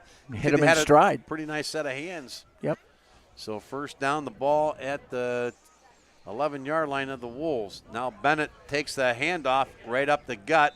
Plants and Eli there on the tackle, and that's going to be a pickup of about 2. 2nd and 8. But you're right. That is a tough catch to make while you're running and turning, and your hands are on top of each other. You know what I mean? Yeah. And you're trying to turn up the field at the same time. So 2nd and 8, the ball at the 9-yard line of the Wolves. Moore up under center. Miller in motion. They hand it off to Miller. Tries to get outside, has some room. Miller down inside. All depends on where they're going to mark him, but he's inside the 5-yard line, it looks like. Yeah. Got a nice seal block on that edge. Looked like Dane Anderson was able to push him out, and they're going to mark it about at the 3. So it's going to be 1st and goal for the Chucks, and they have the lead by 6-0 with 9 minutes to go here in the half. No, they called him out of bounds. Okay, it's a 3rd down. It's not a first down. Right. It's going to be 3rd and about 2. 2. So 3rd and about 2. The ball inside the 5. And they hand this to Bent, and he's going to be in for the score. And it is Zeke Bennett. And that was just a nice run there by Bennett. Looked like Severance for the Wolves. But not until Bennett was able to cross the goal line, and that puts them up 12-0 with 8:51 here in the half. And on the side, I mean, the Wolves have been able to move the ball too, Bruce. I mean, they have been able to move it, but I think what you kind of talked about earlier, Punksy able to get guys in and out, and the Wolves were pretty much just with their first 11. Nice stop by Lundeen to keep him out of two-point conversion. And there is a flag out there, right? That was in the middle, so I got to think there's a flag, hold. Flag, but you're right. Nice tackle by Sam Lundeen. And Lundeen's still down. Took a shot in the process, man. But that was a sweep play by Miller, and What is he doing? Lundin tackled him right about at the half-yard line. And you're right, it's going to be a hold against Punxsutawney. So just going to call it off. Yep. Going to deny or turn the penalty down. It's 12-0 Chucks. So it is, yeah, 12-0 in favor of the Chucks with 8:51 to go here in the half. And first score was from Noah Weaver, and that was a 43-yard touchdown reception. Kick was no good. And the last one was Zeke Bennett, 3-yard touchdown run, 2-point conversion, no good. 12-0 here, midway through, 3/4 of the way through the second quarter. Yeah. Some big plays on both sides here tonight, Bruce, too. Some couple big pass plays, and Bennett was able to come up with two big runs that he was able to kind of get it out to that left side or out on the sweep. But, hey, the Wolves not backing down, and on their own side here, they've had moved the ball. Oh, yeah, I mean, if it's not for that bad play right there, and stuff happens. Yeah. I mean, and people tend to forget the kid's just trying to make something happen. Oh, yeah, I mean, that's football. That's why you play games. Yeah, 2 plays before, he made a 40-yard beautiful catch. And a beautiful shot on the video right now. Mr. Jim Graville out there had a beautiful shot of the moon. And NASA's Artemis, I believe, launches tomorrow. Yes, it does. Well, it's supposed to launch tomorrow. So going to be going around that little satellite of the Earth here in a few days if the launch goes as planned. Yep. Pretty cool. Yeah. What a nice night. Them clouds is just beautiful night here gorgeous. At the stadium. Absolutely. And it's a big crowd out there, right, Chris? Oh, yeah. You can see, yeah. And entertaining so far, really entertaining game. So here it's big for the Wolves right here with just under 9 to go. Get an answer. Yeah, get an answer.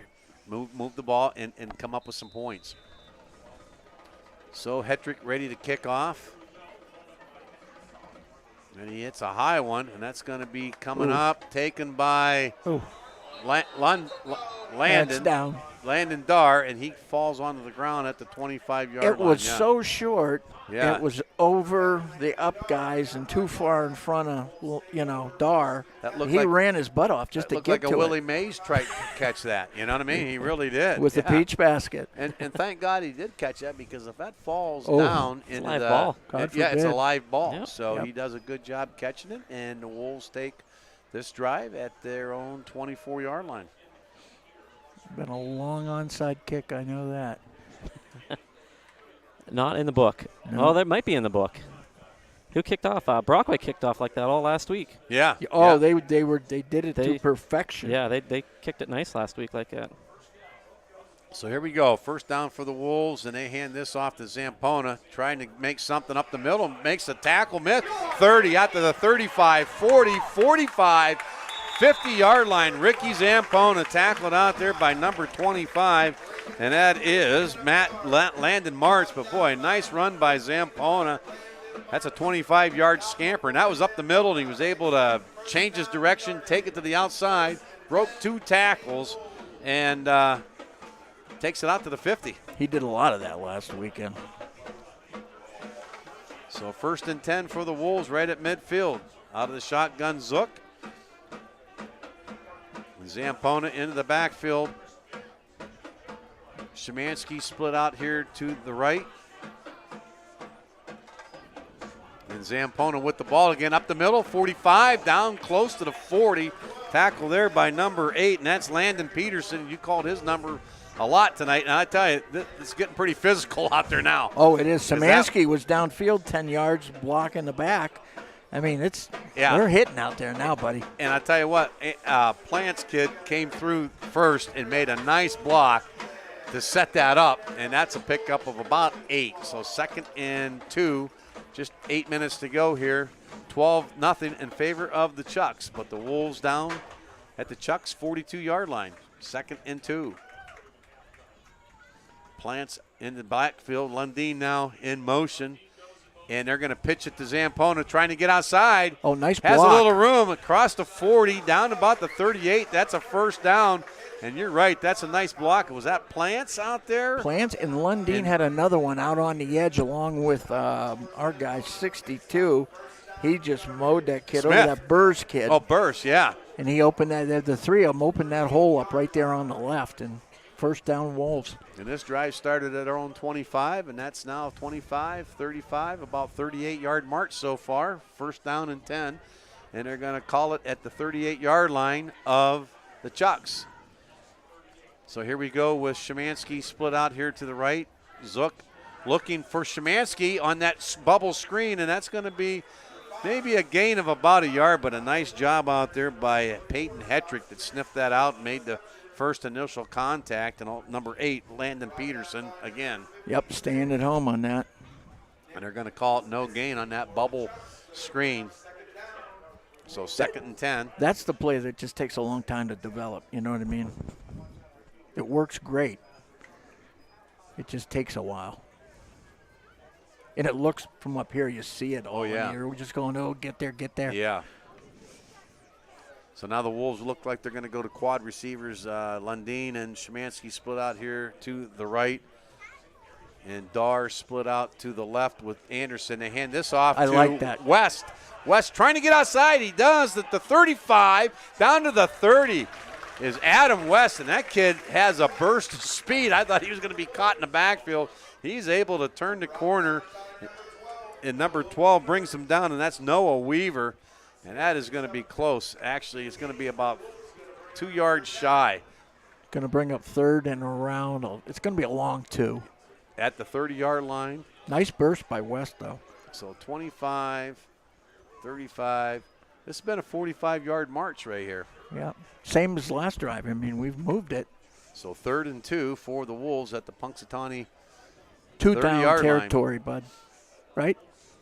So out of the shotgun is Zook. Yeah, if nothing bad happens here. So out of the shotgun, and they hand off to Zampona. No, Keeper. Zook keeps it. Nice fake. Oh, nice block. Come on, down to the 25, down to the close to the 20 as Zook just slides. Nice and, block. Well, who did that block, Bruce? I think it's Lundeen. Nice block out there to seal that. Kept his hands to himself. He showed the ref right there. I'm right here, man. And a nice fake because everybody was thinking Zampona Right. was going to get that, and Zook keeps it, and that's a first down at the 21-yard line of the Chucks. That is a nice play call there because me included, I think they're going to try to get the 3 with Zampona. Yep, a nice play. And like you said, the Lundeen out here, number 9, made a nice seal block. So first down for the Wolves at the 21-yard line. 6 minutes to go here in they the got half. him. Going to be first and 5. As the Chucks jump. Yep. On that cadence of Zook. So that's a 1st and 5 now. Going to move it inside the 20 down to about the 16-yard line. 6 minutes to go here, and the Wolves down by 12. 12-zip, but on a big march. So here we go, 1st and 5. They've got Punxsy on their heels right now. They Steve. have the whole night. I mean, Yep. Punxsy, no, it's been a pretty rough opening half here. It's been a pretty physical. So under 8 seconds, 7, Szymanski 6. and Lundeen split here to the right, Dar, and it looks like Anderson, and they're going to hand this one to Zampona. Down to the 10, down at the 5, and Zampona in for a touchdown. Ricky Zampona off that right side. 15-yarder. 15-yard touchdown run. And he stretched for that last yard, I'll tell you. He did, man. And a nice block out here on that right side by the Kane Wolves line. That's Cameron Severance and Will Costanzo out here. And I tell you, what a team effort so far tonight by these Kane Wolves. You know it.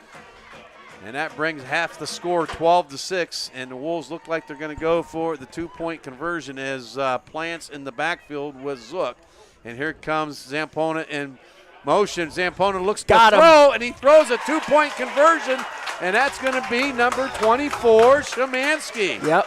So a nice play as Zampona come in motion, and they hand it off to him, and he throws the halfback pass for a 2-point conversion, and now it's 12-8 in favor of the Chucks with 5:30 remaining here in a half. A nice drive by the Kane Wolves. like I said, the Punxsutawney Chucks know that this has been a pretty physical game. How about and it? I tell you what, either team letting down. Yeah, They're all letting it out there. This isn't the 56-0 game. This is this has been they're in your very face. entertaining. Those two drives, we drove, No, 62 yards and turned it over, and then we just drove the whole length of the field. Yeah, 75. So, yeah, some offensive plays going on here. And well coached. These kids definitely in some good spots here tonight, you know.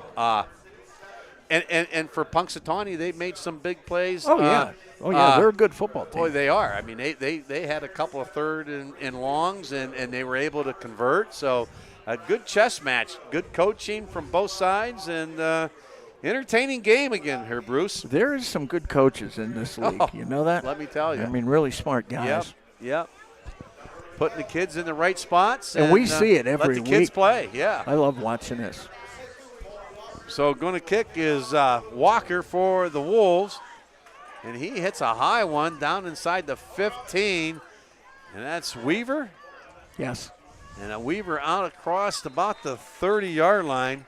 Number 22 on the solo tackle, and that is Levi Wilson for Kane. Nice job there. So here we go with 5:24 remaining in the half. It's the Chucks 12 and the Wolves 8. New ball game.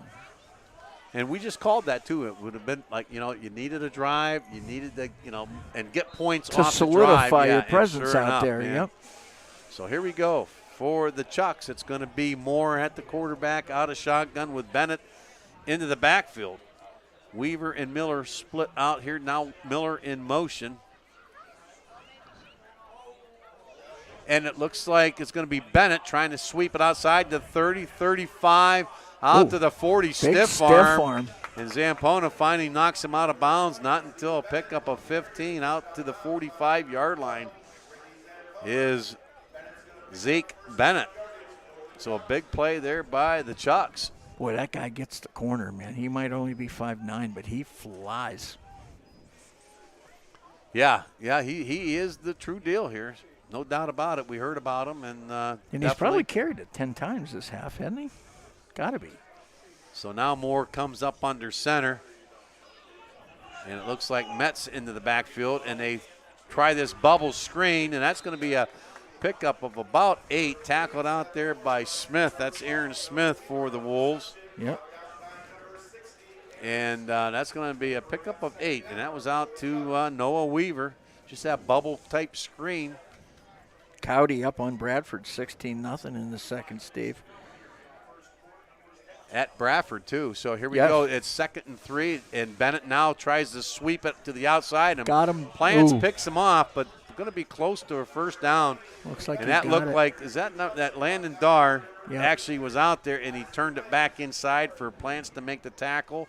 And that's going to be, they needed 3, and they picked up 4. So first down for the Chucks inside the Kane territory at the 42-yard line. Just 4.5 minutes to go. And the Chucks up 12-8. So a big defensive stand here for the Wolves. And now the Chucks go into quad receivers, split 2 to the right, 2 to the left. It's all man-to-man. And the quarterback Moore, the cadence, and it looks like you're going to draw the Wolves offside. So it's going to be a 1st and 5 for the Chucks after the 5 yards marked off. Going to mark it down inside the 37-yard line of the Wolves. And I think both teams with all 3 timeouts remaining. Yes. So. That's the second penalty on the Wolves for 15 total. So it's going to bring up a 1st and 5, 37-yard line of the Wolves. 1st and 5 makes life easy. And again, the Chucks quad receivers, split 2 to the right, 2 to the left. Bennett in the backfield with Moore out of the shotgun. Bennett moving to the right, looking to throw, and that's going to be incomplete, as that was intended for number 5, press hold. Dane Anderson on the coverage. Yep, and that ball was up in the air just for a split second, and that was a nice run, route, because Bennett, he draws so much attention. He flares out to the right, and Nesbolt, you haven't heard his name all night. And he does that quick slant, and it was a nice pass. And but it's just right off in the that hands. soft spot between the 1st and 2nd level. And then it's up to you to catch it and get the run going. So it brings up a 2nd and 5. The clock stopped. 3:52 remaining here in the half. Again, Chuck's up 12-8. Same formation. So Bennett out of shotgun, and they hand it to Bennett. Bennett tries to sweep, and boy, I tell you what, Plants really comes from that linebacker spot. Wow, him and Anderson both. Wow. And makes a nice tackle. You're right, him and Dane Anderson, but Plants leading the way, and he's going to take it down at the 35. It's going to bring up a 3rd. He's quick. And about 3. Addison Plants? Yeah. Like he's laterally, he's tough, side he's to quick, side. Yep. And that was just a pickup of 2. So 3rd and 3 at the Wolves' 35-yard line. More shotgun formation. Trying to draw the Wolves, but the Wolves stay hold. And now they look to switch the play up as Moore again out of shotgun. Play clock down to 7, now 6. Down under 5, down to 4, 3. Just get it off. They hand this off to Bennett. And Bennett breaks a tackle down to the 30, and they did. They had him. Somebody over there on that side was able to get a hand on Bennett, but he's a tough kid to bring down, and picks up a first down on his 2nd effort. So they needed 3. They picked up 5. That's going to be a first down at the Wolves' 31-yard line. Now under 3 minutes to go here in the half. Again, the Chucks up 12-8. Now the Chucks look to spread 3 wide receivers out here to the left. Moore out of the shotgun again. Bennett in the backfield. Hand this off to Bennett. Bennett going to be hit right at the line of scrimmage. Looks like Eli, and along with Plants and also number 62 for the Wolves. Burrs. And that's Burrs. And a gain of a yard. Now the clock runs, still under 2:30.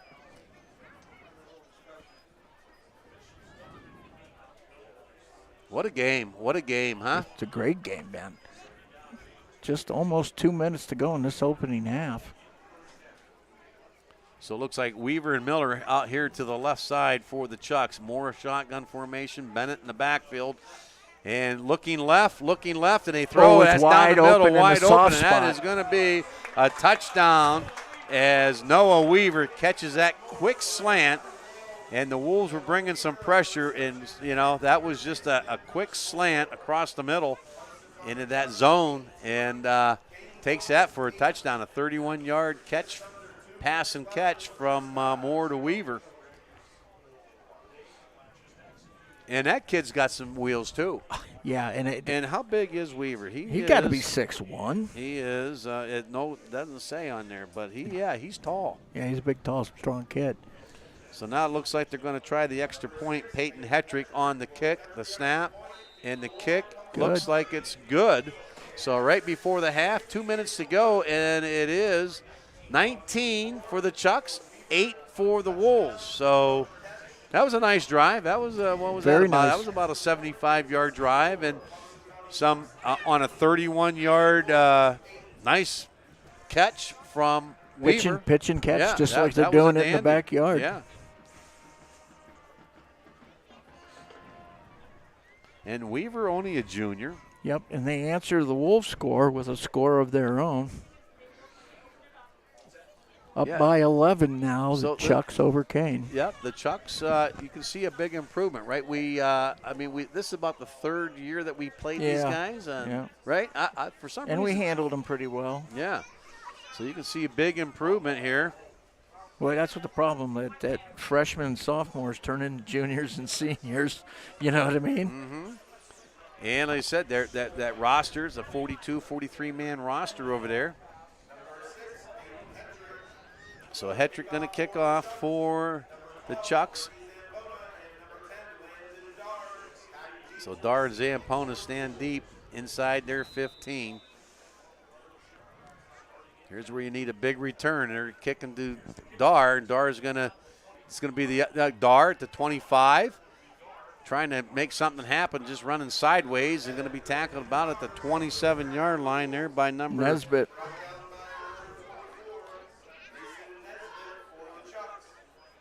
Yeah, it looked like Dar was just trying to set something up, and he just not able to find something to go. Right, not able to go north and south, and he was running east and west, and Nesbitt comes up, makes the tackle. So the Wolves at their 27-yard line with 1:50 to go, all 3 timeouts, down by 11, 19-8. And the Wolves, did we kick off? We received. We received the We opening received second kickoff. half. Okay. Yep. So here we go. Looks like quad receivers for the Wolves. 2 to the right, 2 to the left. Shotgun, back to pass. And it has did he in and intercept out of that? the hands of Lundeen, as that was intended for Lundeen, and that falls incomplete. Looked like number 11, Justin Miller, had a chance to pick it off, but falls to the ground, incomplete. Stops the clock, 1:47 remaining, and this brings up a 2nd and 10 for the Wolves. Hey, I got to say to the kids up there pumping petrol, Paige and Milena. So I just told them I'd say hi to them, okay? I shot them out. So 2nd and 10 for the Wolves. Shotgun again for Zook. Zook looks, and he tries to throw this one to Szymanski, and that's almost picked off there by Landon Martz, number 25. Is right place. So 2 plays, and I tell you what, you only ran 15 seconds off, 1:44 to go. Leaves them with all their timeouts. 1 3/4 to go here in the first half. But this was Kane all last week, Bees. Third and 10, long. 3rd and 9, 3rd and 8. So here we go, 3rd and 10. Quad receivers for the Wolves, Plants into the backfield.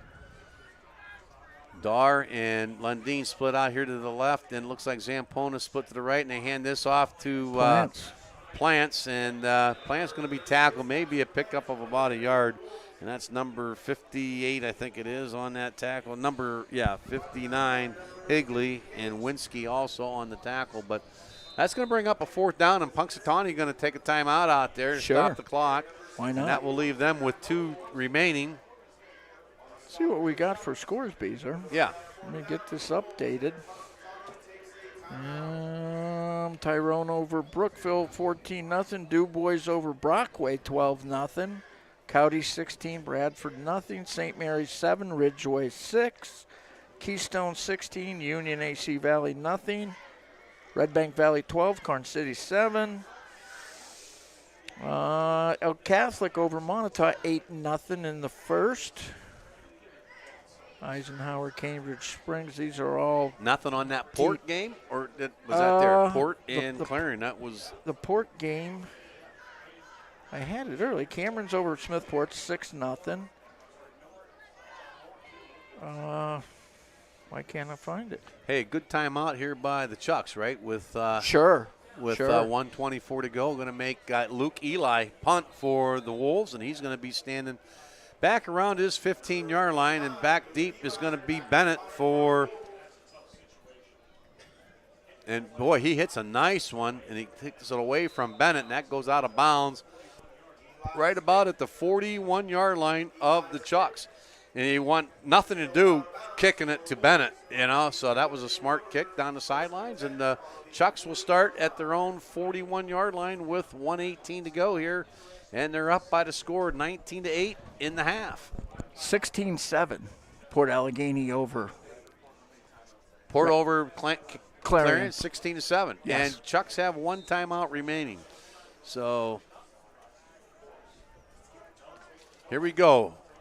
1:18, and again, 19-18 in favor of the Chucks. Moore out of shotgun, Bennett in the backfield, and it's going to be a timeout from the Wolves. And that's their first timeout. So a little bit of chess going on here between the 2 head coaches. And again, the Wolves now, be nice to have a turnover. And Chucks had a turnover, right? Yeah, they had that interception. So 1 turnover, pretty clean game. Yeah, and you know what? It's been a clean game penalty-wise, too. I mean, there's no chippiness, it's just all been straight up good, hard, clean football. There was that one that we had a penalty, 15-yard unsportsmanlike. Yeah, I think you were right, though. I think that was something said. Must have been. And then the neat thing about that was it was a nice play we had. Big play. Big time. And then we go back. It's instead of a first down. Right. And then we go back. It's 1st and 25 or something like that. And then that's that big throw that they had to Lundeen. That kind of the 40-yarder. Yeah, 40-yarder. Right. So that was nice. Good answer. Yeah, good answer to that. So here we go. The Kane defense got come up here right now, come up big as the Chucks up by 19-8 with 1:18 to remaining here into the half, and they start their drive at their own 41-yard line. More shotgun. And Peterson now in motion. Now Peterson split to the right. Looks like he's thrown out there, and that's wide open. Going to be tackled out there by Dane Anderson right at the 50. That's going to be shy of a first down. That was Peterson on the catch. And Dane Anderson, and that clock runs now just under a minute. Going to be 2nd and a yard. Corner is not a great position for your psyche. So the Chucks go trip receivers to the right, and the ball to Bennett, and he's going to have a first down. I looks think like, so. As they handed that off to Bennett, and number 9, that's wow. Oh no, not a first down. Wow, they gave him not a favorable so Lundin, spot. And I'll tell you what, that was a nice tackle there, and Sammy West. And now the clock runs at 30 seconds, first third down. Looking downfield. Looking down, and it has a completed pass, and he's going to be tackled inbound. Oh, there's a penalty. Face mask, Yep, man. looks like it's going to be a penalty against the Wolves, as that was Zach Presshold. And couldn't tell who had that tackle, but it looked like he tackled him inbounds, and the clock would have been running. Yep. And now the clock stops with 23 seconds remaining here in the half. And after they knock off this 15-yard, it would have been at the 42-yard line of the Wolves. Horse collar. Going to call a horse collar? That's what they call? I think that's what they call it.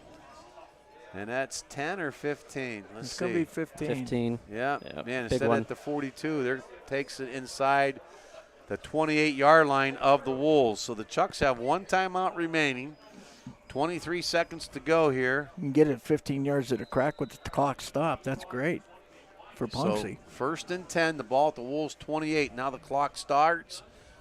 And that's a pass. Oh, nice tackle Lundin. out there by I think it's Lundin. number 2, and that's Dane Anderson. I'm sorry. Nice tackle, and he keeps him in He's bounds. on an island every play out there. They throw to that side, his side, every time. And actually, they're going to call their last time out as Dane Anderson did a nice job on number 5, that press hold. And you're right, he's on an island out there. All the time. And he does a great job of the big tackle. You can't give them behind your shoulder, so you got to give them up in front of you. And if it happens with a strong arm, it's right there all the time, you know? Yeah. God, I forgot the other kid pumping gas. His name's Nate. Forgot the Nate. You got to get everybody, Bruce. I know. I was terrible. Did you ever just have a yeah. brain freeze and you couldn't, I had to go to the alphabet. I was going through the alphabet and trying to pay attention. But, yeah. And call a game. Yeah, and call the game correctly. But, yeah, that Anderson kid, I hate to harp on it, but, you're out there on that position, and that's where that flare goes to. That's where that slant goes to all the time. It's always right there in that little 15-yard zone, Yeah. And that's because you got that run with, you're trying to stop that Bennett because he's the guy. He's the guy. And then, it's that play action. And you can't read everything. No, and that's what you're going to be one-on-one out there. All the time. So here we go. It's 2nd and 7. Clock at 12 seconds and Punksy out of timeout. So here it is at the 26-yard line of the Wolves. Moore out of shotgun. Back to pass, has some time, some pressure. Now he throws, and that falls incomplete. Intended out there for Miller. And I'll tell you what, big Anthony Smith or Aaron Smith had some pressure coming off that left side. Yep. And that's what caused that. He threw it and had to get rid of it.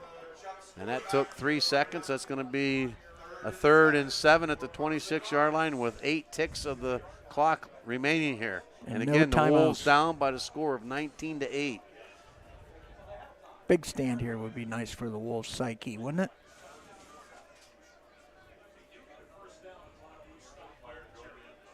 So 3rd and 7. More shotgun. Trip receivers out to the right. Weaver split out here to the left, and they got that little flare. And that's going to be maybe a pickup of close to the first down. That's press hold, number 5. And that is a first down. That stops the clock, and he's able to get out of bounds with 3 ticks remaining here. So one play left here, unless there's a penalty. A doesn't matter, penalty. inside, outside, whatever's open. I mean, this is not Not a Down- time issue. Oh, down he's at going to the- kick it, Bees. Down at the 17-yard line yet. They're bringing on a field goal kicker. That's going to be a 45 or 35-yard kick. Snap, the hold, and the kick is up, and that's a big leg, and that is a good kick. That was all the way from, 36 yards. And at the end of the half, they just put up 3 more, 22-8. Man, that was a big kick. He had more leg, too. And that is the kicker Hetrick. So at the end of the half, it is the Chucks 22, the Kane Wolves 8. Take it back to the station and hang for the third and fourth quarter with us.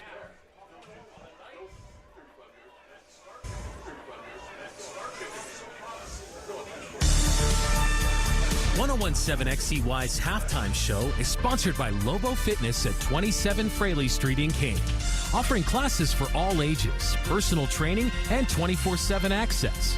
They can be found on Facebook by searching Lobo Fitness, and their phone number is 814-561-1286. Also brought to you by Kane Liquid Fuels and the Sparkle Car Wash in Kane. Kane Liquid Fuels can deliver on and off-road fuels and offer a 24-hour fueling station at their location on Oak Street. Sparkle Car Wash over on North Fraley Street can pump your gas for you and also offers hoagies and more in their convenience store. The Merrill family thanks you for your support and say that the heart of our community is what makes them strong. In the last few years, we've had to readjust to a lot of things. Thankfully, one thing hasn't changed. High school football on 101.7 XCY. Your support allows us to continue beaming the action far and wide each week. Join our team of supporters by becoming a friend of the Wolfpack. A $10 or more donation helps us cover the costs of our broadcasts and gets you recognized as one of our VIPs.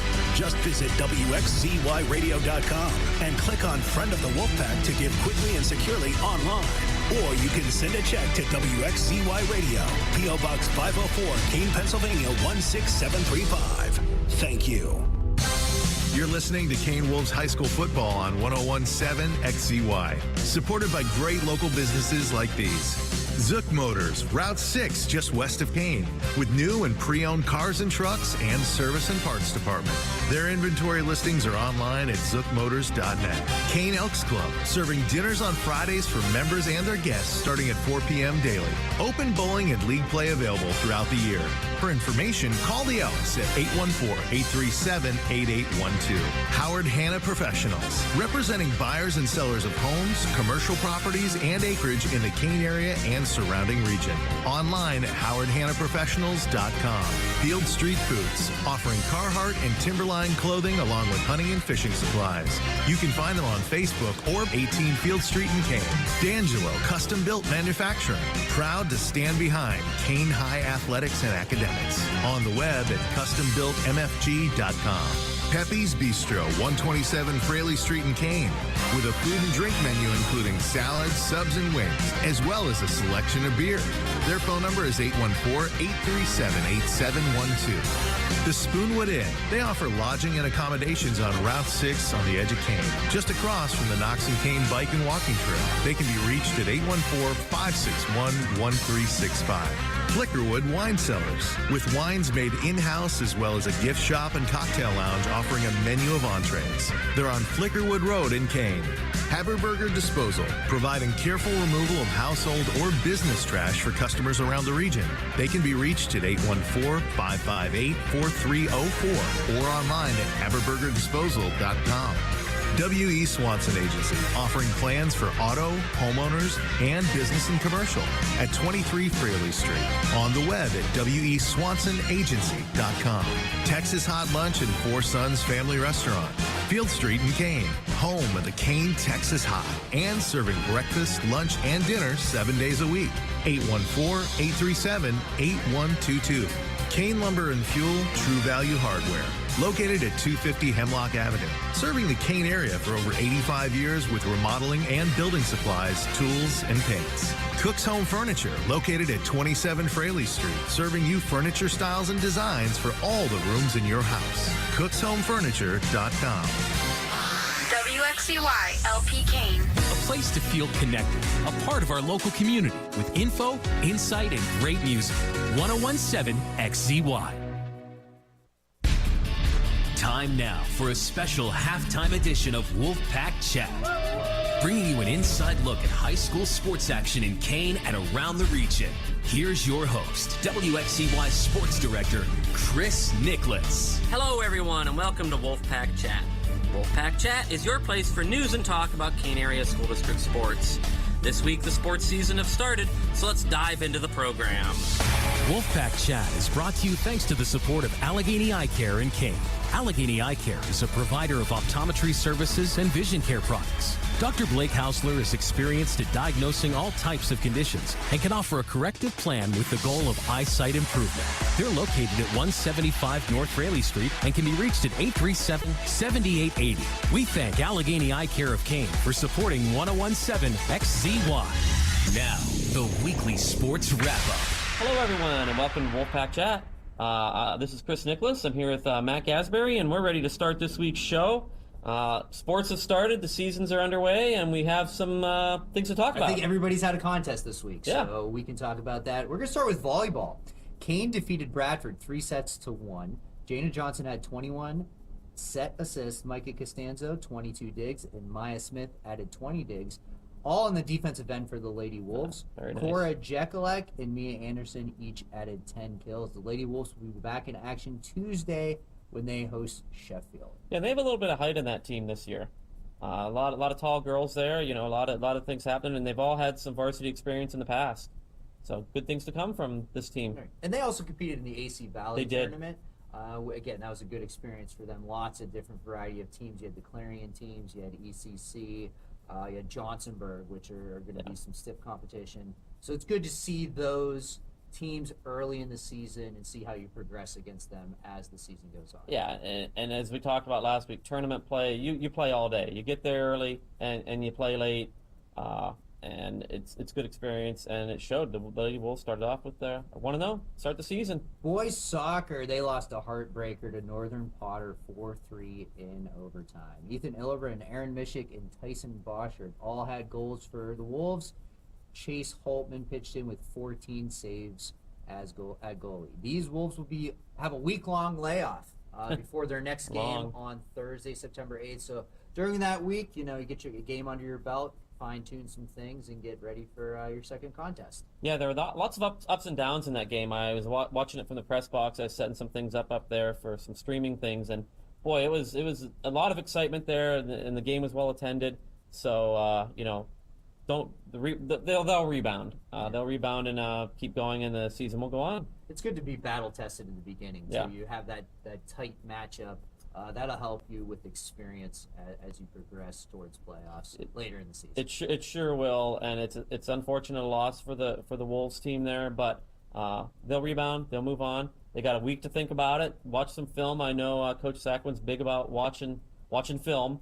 So I know they'll do that, and they'll become students of the game and move on from this. Football, the Wolves lost a tough battle at Brockway by a score of 28-25. The Wolves were up 19-6 following a Ricky Zampona 22-yard touchdown run with 5:47 before the half before the Rovers stormed back. At one point, Kane was down 28-19 in the second half, but cut it to 28-25 in the fourth quarter. But they just weren't able to get over the hump there at the end of the game. Kane will host Punxsutawney for their first home game at home this Friday at Paul R. Miller Stadium. And then they'll have another home game next week on September 9th against St. Mary's Dutch. Yeah, a few things about that game at Brockway. First, you're on the road at a stadium you haven't played in a number of years, against a team you haven't played in a number of years. I think the Wolves were very, very resilient in that game for all the adversity that was thrown at them during that game. Lots of good things come out of it, though. You found a lot of players definitely hit the weight room. Plays last year where you might have seen them not make, they were making this year. So I think good things are come for the Wolves. And the game this week, they're against Punxsutawney. Punxsutawney beat Bradford by a 50-something to nothing score. Those teams usually are not on the high side of the winning record, but you can't put off Punxsutawney with that putting up that many points on the board. I imagine the Wolves will be pretty hungry this week. You know, they had that loss, and they want to perform well in front of the home fans. So expect a pretty good effort. Oh, no doubt. Coach Silfies will get those boys rolling, but it should be a good contest. So come on out Friday night, Paul R. Miller Stadium, and help cheer on your Wolves. Absolutely. Let's move to girls soccer. The Lady Wolves fell to Eisenhower 2-1. Jillian Watts scored the lone goal in the first half. The next contest for girls soccer is Tuesday at Ridgeway. Going on the road at Ridgeway. Another long road game, but they'll keep fighting Lady Wolves. Yeah, and that's tough loss, but you can learn from it. Like we said previously with the boys soccer team, you have those 1-goal losses. You do. That's soccer, Yeah. but it's what you learn from it to move forward. And Ridgeway, always a tough matchup. Yep. They still co-op with Johnsonburg, I believe, at the soccer end. So we'll see what happens. See what happens and play on. Golf, the boys squad held a try meet. They fell to Ridgeway by a score of 211 to 236. Again, in golf, when we're talking about scores, It's tough, isn't it? when we're talking about scores, the lower score in golf is actually the team that's going to win. So that's less strokes of play in golf. But they defeated Countersport.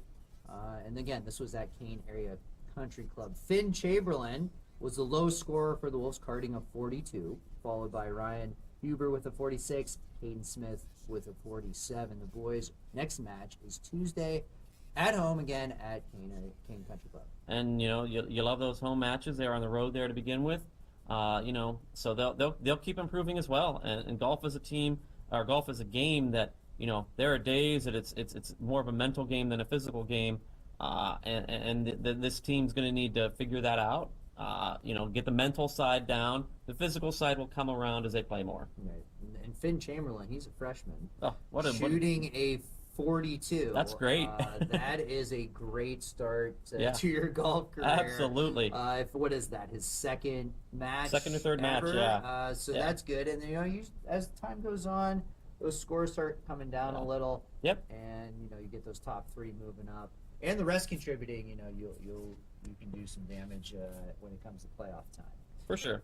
In girls golf, I don't think we had a report. We don't on have any them. results from that from anybody yet. So we'll try to get those for next week. Right. And cross country, they go to Erie McDowell this Saturday. Big tournament. That's a big meet. Big invite. Yeah. You're talking about, you have some Erie schools, you have some Whippeal, Pittsburgh schools, you get Clarion schools.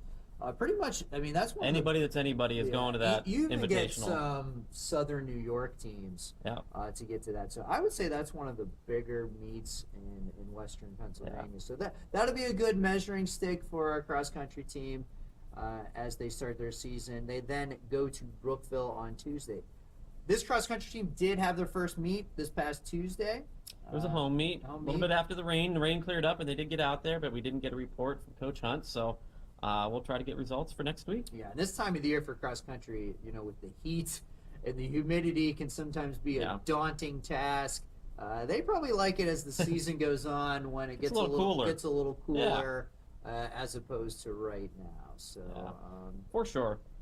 So we'll keep those going and keep things going with the cross country team. Hopefully we'll get some reports from them, but we'll see what happens as they go on. Yeah, and just looking at these scores and contests to start the season, some of the teams faced a little adversity. Maybe not got in the win column to start, but again, it's not how you start the season; it's how you finish, and it's that time between now in playoff time where you want to find out what works, what doesn't, and peak at that time in October. And I know golf will be the first one up with playoffs. I know they have playoffs, like the end of September? End of September, early October. They're already doing playoffs, And the rest of the sports usually have their contests mid-October to maybe November. Yes. We'll blink and it'll be October.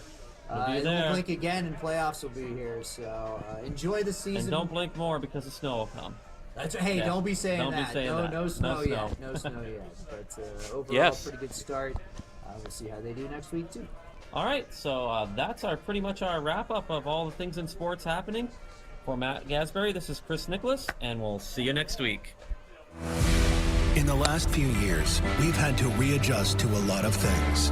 Thankfully, one thing hasn't changed. High school football on 101.7 XCY. Your support allows us to continue beaming the action far and wide each week. Join our team of supporters by becoming a friend of the Wolfpack. A $10 or more donation helps us cover the costs of our broadcasts and gets you recognized as one of our VIPs. Just visit WXZYradio.com and click on Friend of the Wolfpack to give quickly and securely online. Or you can send a check to WXZY Radio, P.O. Box 504, Keene, Pennsylvania 16735. Thank you. Tune in. You keep an eye on the boss, we'll keep an eye on the clock. You'll be out of there before you know it. 101.7 XZY. And here we are back at Paul R. Miller Stadium, and it is the Chucks 22 and the Cane Wolves 8 on a very entertaining first half. And before we dig into the second half here, we're going to go to Chris, and he's going to read Friends of the Wolfpack and how you can be a member. For sure. And I had a little bit of food in the press box over halftime. I'm not going to mention the business it came from because we're not allowed, but if you knew Barry Morgan, you know exactly where that food came from. And I got to say it was amazing, and thank you very much for all that in honor of Barry. I was going to talk a little bit more about it, but that's all I need to say. So, friends of our Wolfpack.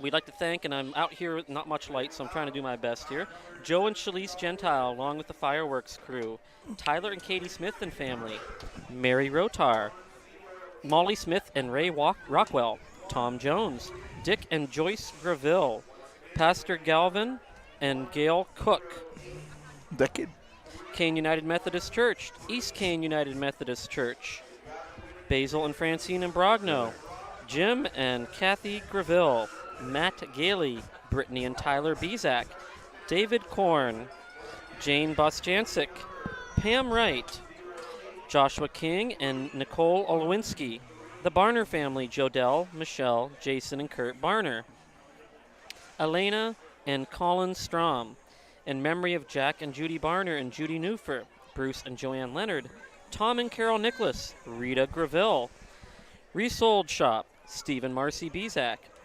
Eva and little brother Hayes, Tony and Jackie Cicchetti, Mike and Aaron Brinkley, Stephen Swanson, in memory of Nada Brinkley from Michelle, Ryan and Caleb Stanley, Eli and Bria Hefferly, Rod Smith, Charlie and Paula Amuso, Peter Amuso, David and Laura Galvin, Hannah and Chandler Penn, and baby Cyprism.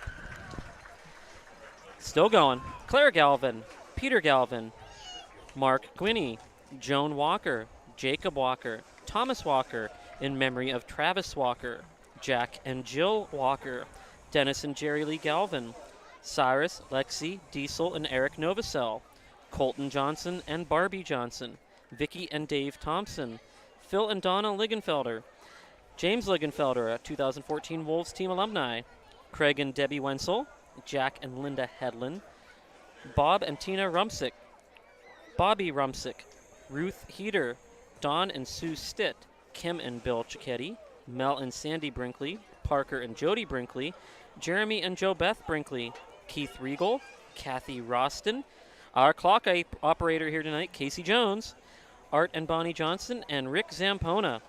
That's the list. Your $10 gift is tax deductible and can be dropped off at the Photo and Sound Shop in Uptown Kane, or go online to WXZYradio.com and look for that PayPal link on our website. And you don't need to have PayPal. You can use a credit card there if you want. You can see any WXCY board member. That's Jim Graville, Chris Nicholas, Joe Szymanski, Judy and Tom Orzetti. And if you're up in Erie and listening to the game, you can go drop some money off to Father Phil to help us out here at the radio station. If you're up in the Erie area listening on in, we do appreciate it. This station is an all-volunteer station. This is where I get to say my little spiel here.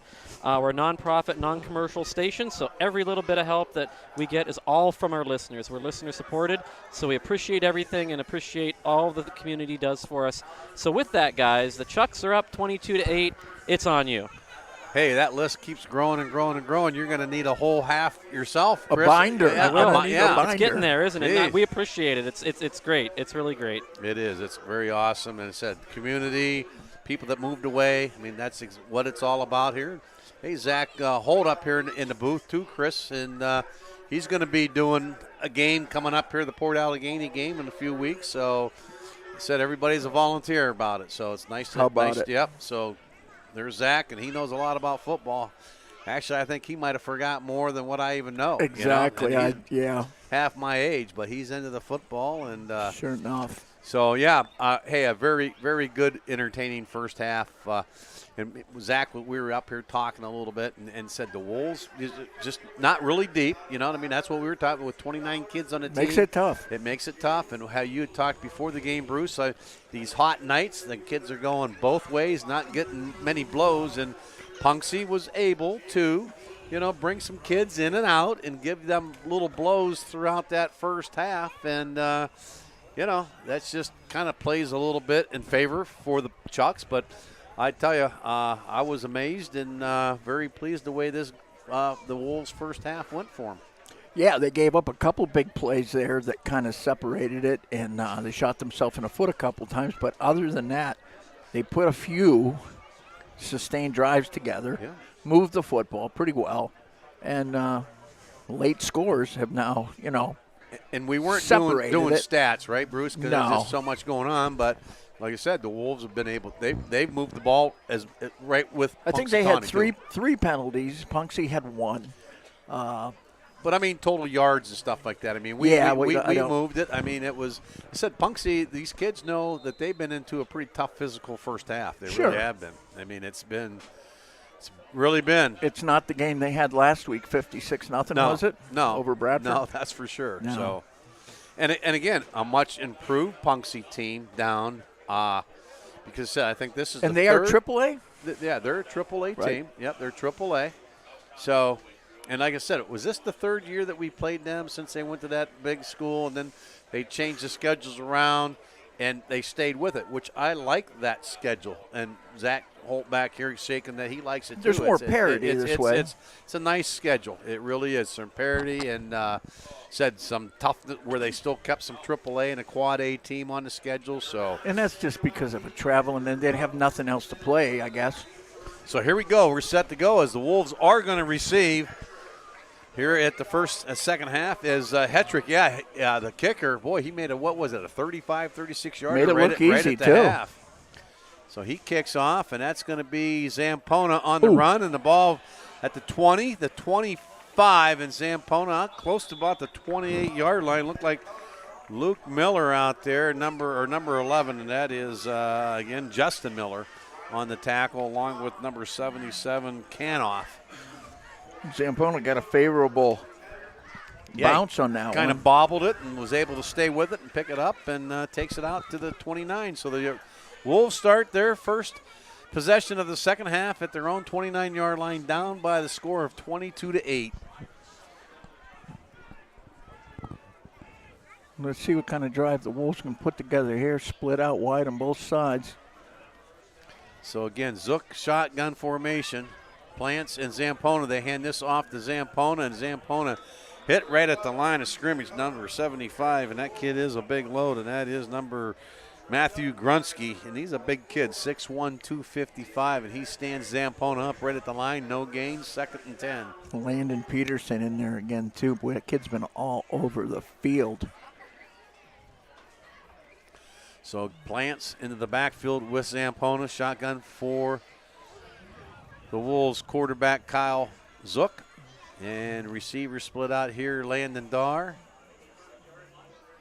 Lundeen, and it looks like Anderson split to the right. Now Lundeen in motion, they fake. Looking downfield for Dar, and Dar has a nice catch. Boy, that was a nice timing route. Dar knocked out of bounds there by number 8, and that is Landon Peterson. But, boy, that's a pickup of about 14. And that was a nice throw from the quarterback, Zook. And that was just a timing thing. Down and out on the outside of the sticks. First down for the Wolves. 1st and 10 at their 41-yard line. Well, that hasn't been the problem tonight. Wolves can move the football, you know. Yeah, have been. So Szymanski split out to the left along with, and they hand off to Big hole. Zampona, and Zampona get big spurt, pickup of 9 out to the 50-yard line, tackle there by number 8, and that is Landon Peterson again, and kids all over the field, but that's a nice quick burst right up the middle. Pickup of 9 for Zampona right out midfield. A nice block there by the Kane offensive line. Sharp. Willie Costanzo, man, he went right off his shoulder. Again, shotgun formation for the Wolves. Zampona the lone backfield.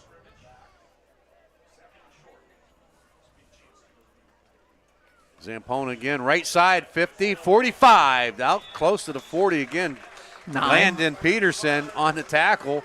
But a first down for the Wolves off that right side. Costanzo there makes a nice block along with Cameron Severance, and that's a pickup of 9 and first down for the Wolves at the Punxsutawney Chucks 42-yard line. Yep, Wolves are working on this right-hand side line.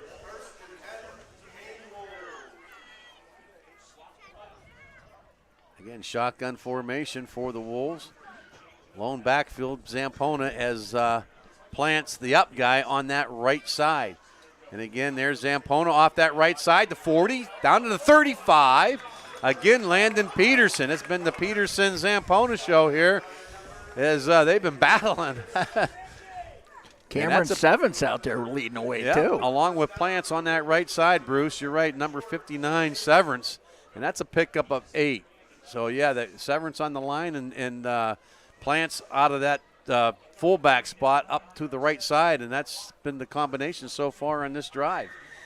A second and a yard at the ball spotted at the 34-yard line of the Chucks. Play clock down under 14.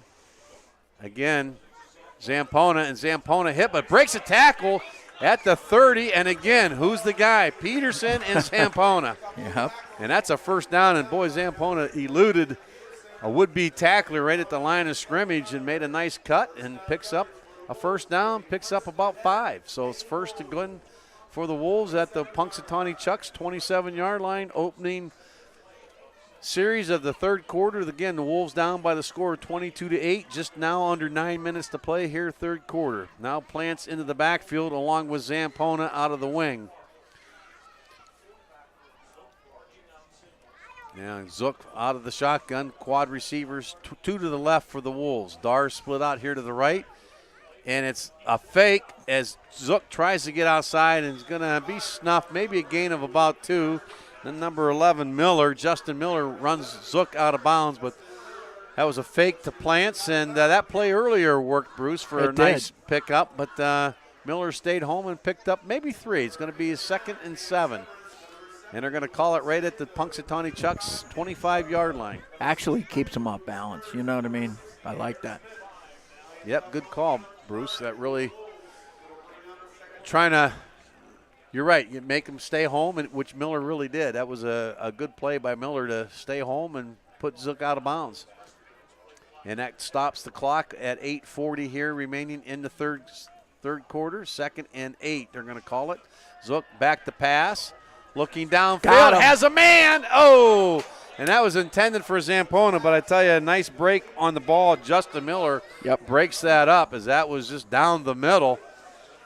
And, boy, it looked like that was open. It was a nice throw, too, but Justin Miller just able to get a hand on that and knock it down. So it brings up a 3rd and 8 at the 26-yard line of the Chucks.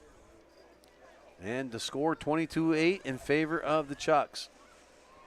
Now the Wolves going to split out 4 receivers. Dar and Zampona split out here to the right.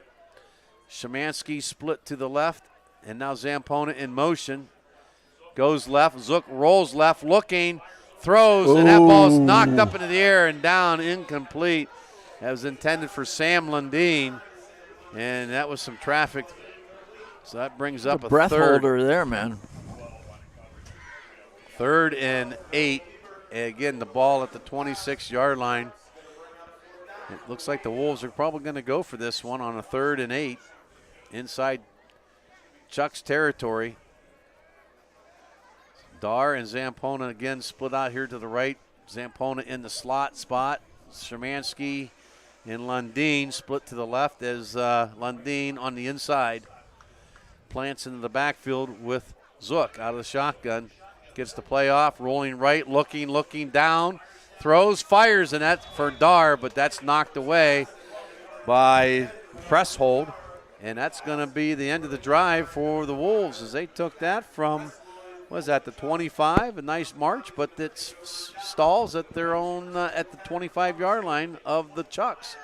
The press hold kids made some big plays on both sides of the ball tonight.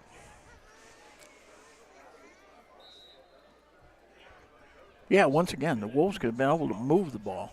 You know, they just haven't been able to finish on every occasion, that's all. So here goes the Chucks now on their first possession as they go to trip receivers, 3 split to the left.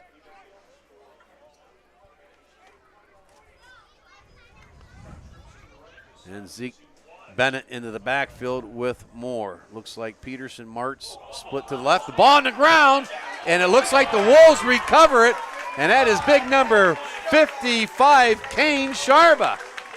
Wow. So that's the big turnover that the Wolves have been looking for to even that out. Exactly. So the first possession for the Chucks, and now that's inside the 15-yard line. They're going to mark it at the 15-yard line. So Kane Sharba shoots that gap right away and falls on it as Moore tried to get down on it, but Kane Sharba is able to beat him on it, and they're going to mark it at the 16. So first down for the Wolves. Big short field here.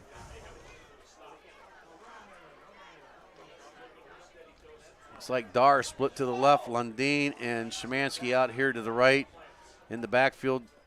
It's a quarterback's draw as Zampona was out of the Wildcat, and they snapped it right to Zampona, and Zampona maybe picks up about 2. Tackled out there by big 75, and that's Grusky on the tackle, Matthew Grusky. So that's going to be a second down, and they're going to call it no gain, 2nd and 10 from the Wolves, or from the Chucks 15-yard line. Is he going to stay in there at quarterback? Yeah. Yeah, it looks like they're starting to run that Wildcat look here for the Zampona, the quarterback, along with 25 in the backfield, and that's Eli. And now they just try to run it, a sweep to the outside, and Zampona has some room down close to about the 11. Tackled down there by number 24, and that's Nisbet. And also number 5 there, and that is Presshold, but that's going to be a third and about, that picked up for 3rd and 6 for the Wolves. Yeah. And that's Eli and Plants in the backfield with Zampona. He hasn't really looked for Dar much tonight. You know, maybe that's the option we're looking for right now. So they're going to call it 3rd and 6 at the Punxsutawney 12-yard line. 7:17 remaining here, third quarter. Again, 22-8 in favor of the Chucks. And there he goes, Zampona, right side. Oh, nice look. Looks down inside the 5, breaks tackle. Ricky Zampona takes that one in for a touchdown. What a nice run by Ricky Zampona and the offensive line. And that was a pure gut run. Or let Zampona run. Wow, I guess so, yeah. Let Zampona, right, Bruce. And that puts the Wolves at 22-14. That brings them back. And that was after the Punxsutawney turnover as Kane Sharba was able to come up with the big fumble recovery, and the Wolves take that in on a big third down play. Nice run there by the Wolves. That was just pure runs all the way as they went to that Wildcat look. And they're going to go for the 2-point conversion down 22-14. And it looks like Zook now out of the shotgun, and they hand this to Plants. They fake it to Plants, and he throws that, and that's going to be a catch into the end zone by Landon Dar. 2-point conversion puts the Wolves down by 6, 22-16. And boy, a nice catch by Landon Dar. Looked like number 8 all over, or all 6. over him. Yeah, Hedrick, like he was in his jersey. He was. And I'll tell you what Zook did. He let that where he aired it out. He didn't try to rifle a line drive. He put some air under that and let kind of a jump ball. I mean, that was a nice pass and a nice catch by Dar, them strong hands. And good coverage, but the Wolves now 22-16, 7:11 to go here, third quarter. So huge plays there. Wow. I'll tell you what, turnovers are never a good thing, huh? No, that was big. So here we go. We got a barn burner going on here. It's a Reed down by 1 score. Remember I told you last week the guy asked me why I go to football games every Friday. My son is listening to us down at the Indiana Koch game. All right. Yeah. I thought it's because they let you in for free, Bruce. Well, that's one reason, okay. yeah. There you go. Me too, though. They let me in for free, too. There you go. No, Bruce, you've always been a sports guy your whole career. We go way back, and everything. It's been a riot. And like I said, we talked about Barry, and you got to do a lot of games with Barry, right, Bruce? Boy, he's the one that got me started years and years and years ago. Yep, I remember watching you guys going, man, that's pretty cool. So, and here we are. And you're right, you do get in for free. So here we go. So Cole Walker ready to kick for the Wolves, and he hits a high one.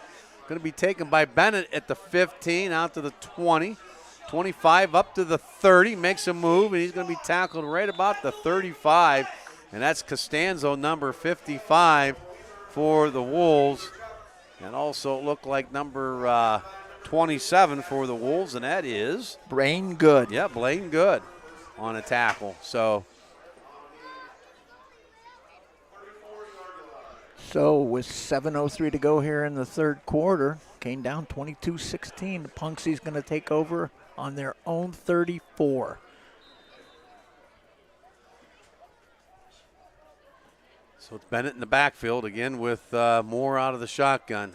And they hand this one to Bennett. Bennett across close to the 40, out about to the 42-yard line. That's going to be pickup of about 7. Brought down by Burrs.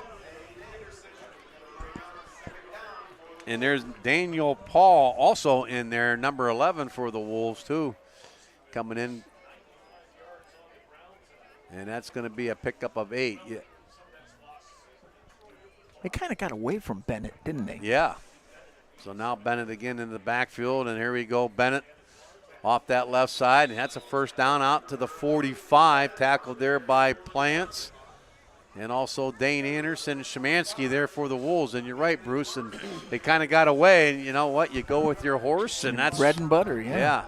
And it looks like that's what they might try to do here as first and 10 for the Chucks. Now it looks like number 25, Landon Martz, in the backfield. In motion goes Miller. They panned it to Miller. Miller There's off that right side. And he picks up about 9, tackled there by number 55, Kane Sharba, number 55 for the Wolves, but there is a laundry, right? And it might be a hold against the Chucks. I believe it's going back. Yep.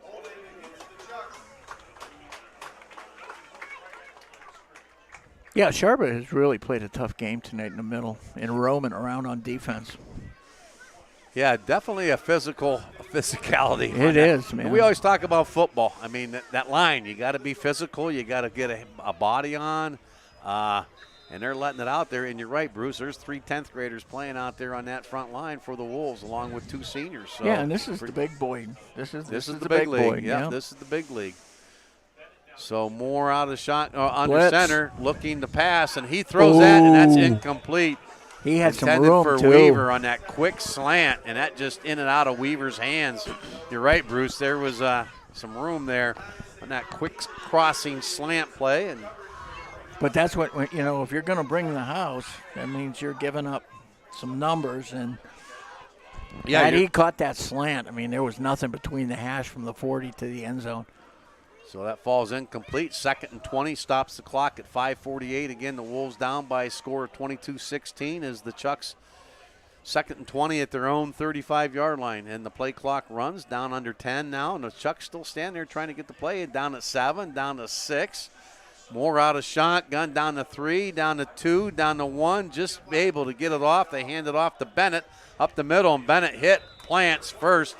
Maybe a 2-yard pickup, but you got Addison Plants, the first guy there for the Wolves, along with West and also number 62, Lucas Burris, on the tackle.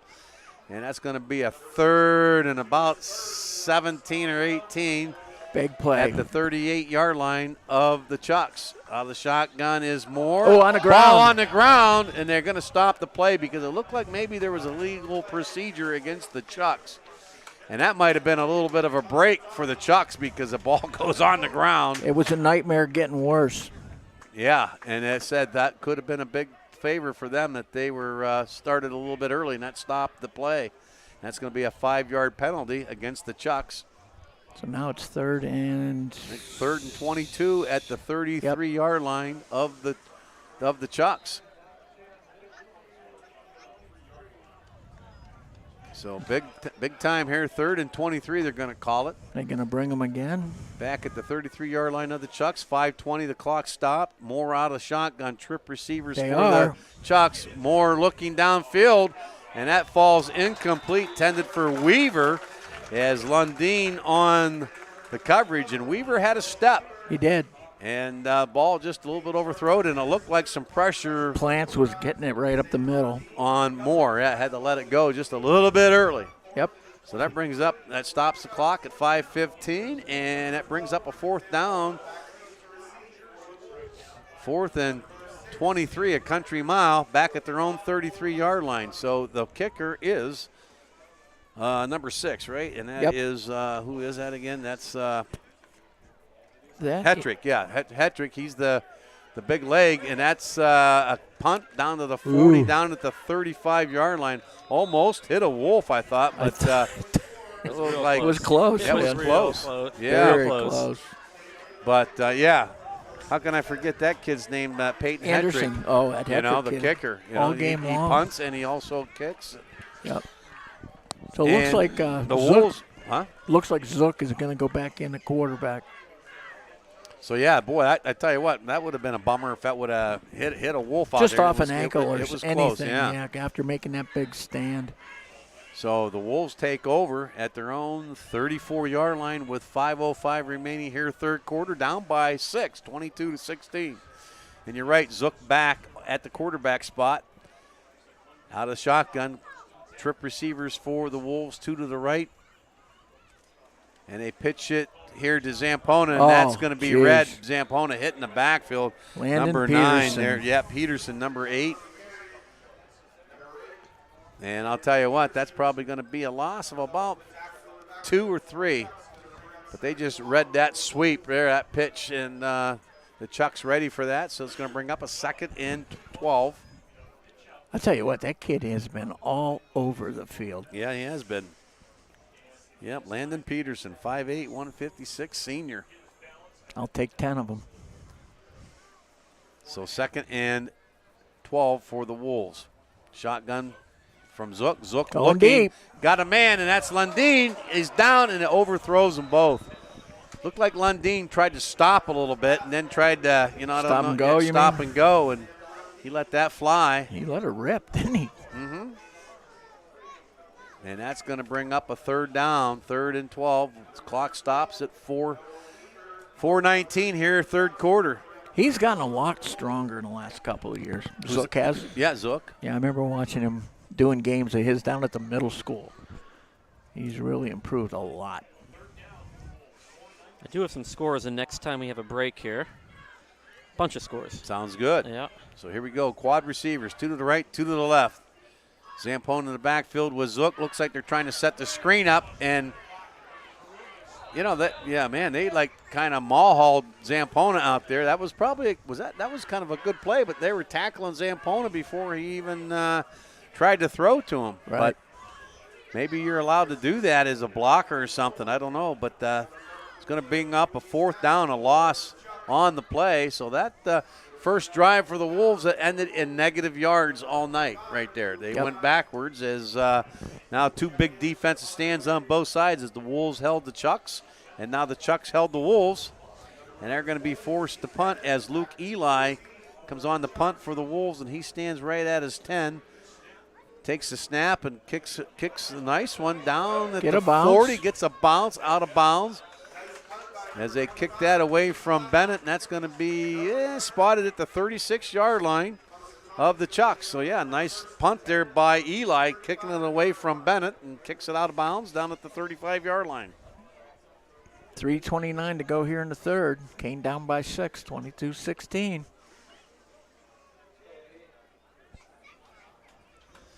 Yeah, a different look too, huh, Bruce? Last, like I said, the series before, Zampona out of that Wildcat and was just run, and they were, you know what I mean? And then come back in and just kind of, that was the first negative that we had.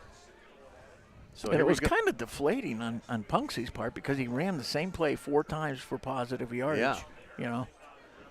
So here we go. Moore now under center. Hand off to Bennett. Whoa. There's a hole. Whoa. 40.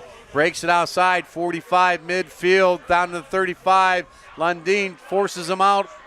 Down to the 40. Actually, Lundeen forced him down, but it was Dane Anderson that made the tackle down inside the Wolves' 28-yard line. So a big 32-yard scamper there from Bennett.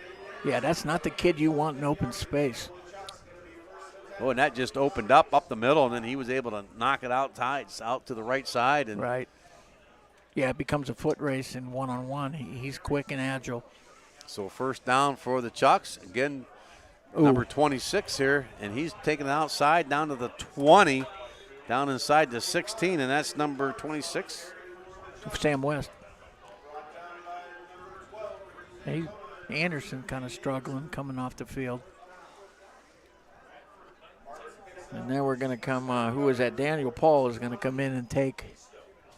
Number 11, Daniel Paul, yep. He's going to come in and take Anderson's spot. I think he's cramped up a bit here on the sideline. And now in the backfield, you got Landon Martz, number 25. And we haven't called his name much and this he's a tonight. 6'1 junior, 200-pounder, so not a bad replacement there when Bennett's taking a blow. Yeah, and the Wolves take a timeout. That's a good timeout here. They kind of got him on their heels, and you know what I mean? Give him a breath. Yep. So I have some scores. Yes. All right, Kerwinsville 8, Juniata Valley 8 in the second quarter. ECC 8, Montauk 6 in the fourth. Red Bank Valley 25, Carn City 13 in the fourth. Keystone 22, Union AC Valley 0 in the third. St. Mary's 21, Ridgeway 6 in the third. Bradford 16, Coudersport 16 in the third. Game. Brockway 20, DuBois 18 in the third. Tyrone 30, Brookville 0 in the third. Smethport 8, Cameron County 6. Central Clarion 21, Port Allegheny 16. Bald Eagle 3, Clearfield nothing.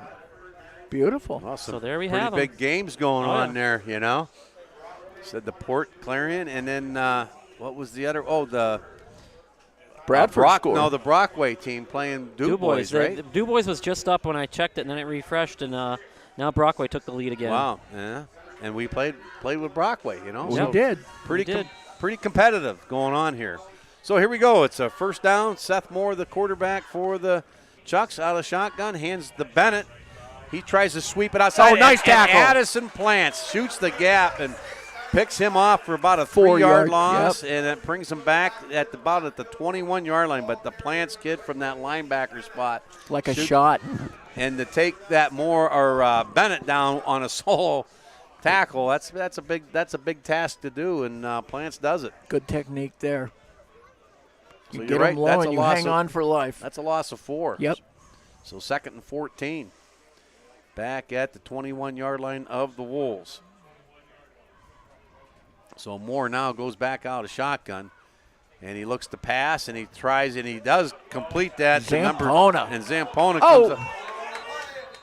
No, it was down originally. That's what they're saying. That was intended for Weaver. Yep. And Zampona on the play. Right on him. And that's going to be a pickup of about 4. And Zampona, that was a nice tackle by him. You're right, on that quick slant to Weaver, because that's worked a couple times tonight. And Zampona just was on that and stops that for a 4-yard gain, so it brings up a 3rd and 10. Dane Anderson back in the lineup now. 3rd and 10, and the ball at the, about the 17-yard line, 18-yard line of the Wolves. Boy, they got it spread out now. Play. Bennett in the backfield with Moore. And rolling right. Oh, throws, and that's going to be incomplete. Boy, I'll tell you what, Landon Darce put some pressure from that backside. Yep. And Moore was just able to get that off as that falls incomplete. That brings up that's going to bring up a 4th down with 1:20 to go here. Bennett's third telling quarter. him to kick. Bennett's telling Coach, let's kick a field goal.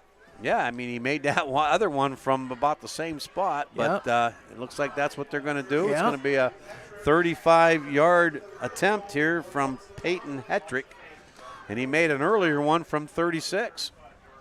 And the 22-16, this could be able to put them up by 9 if it's good. The kick on its way, and that's going to be short and to the right. Partially so blocked. The Wolves hold, and that's going to bring them, 6 points away still with 1:16 the third quarter. Beautiful. So a big drive stalls at the Wolves' 16-yard line.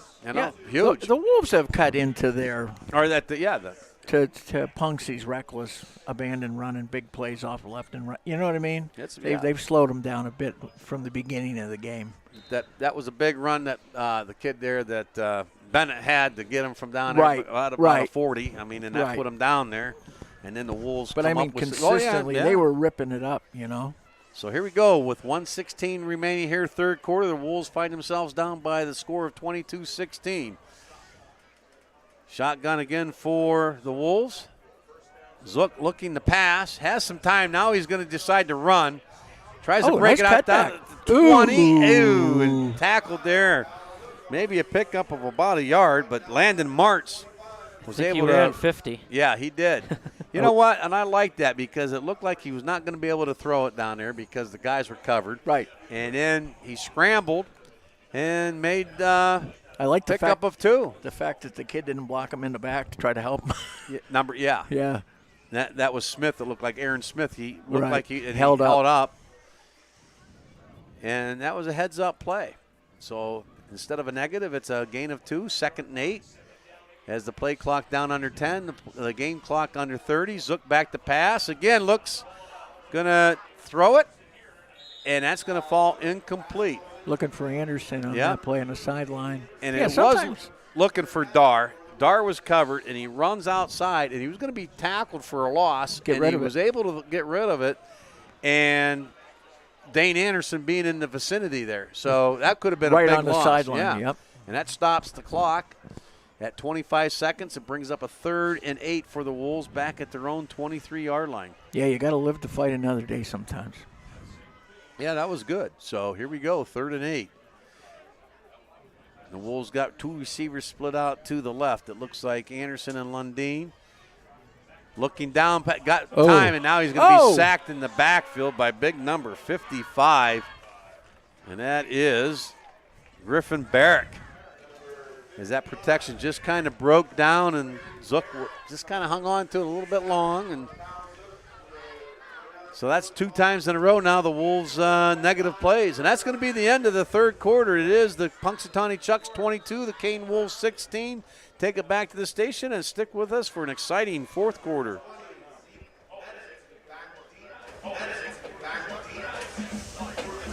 1017 XCY thanks the following sponsors for their support of our broadcast. Texas Hot Lunch and Four Sons Family Restaurant. Breakfast, lunch, and dinner 7 days a week.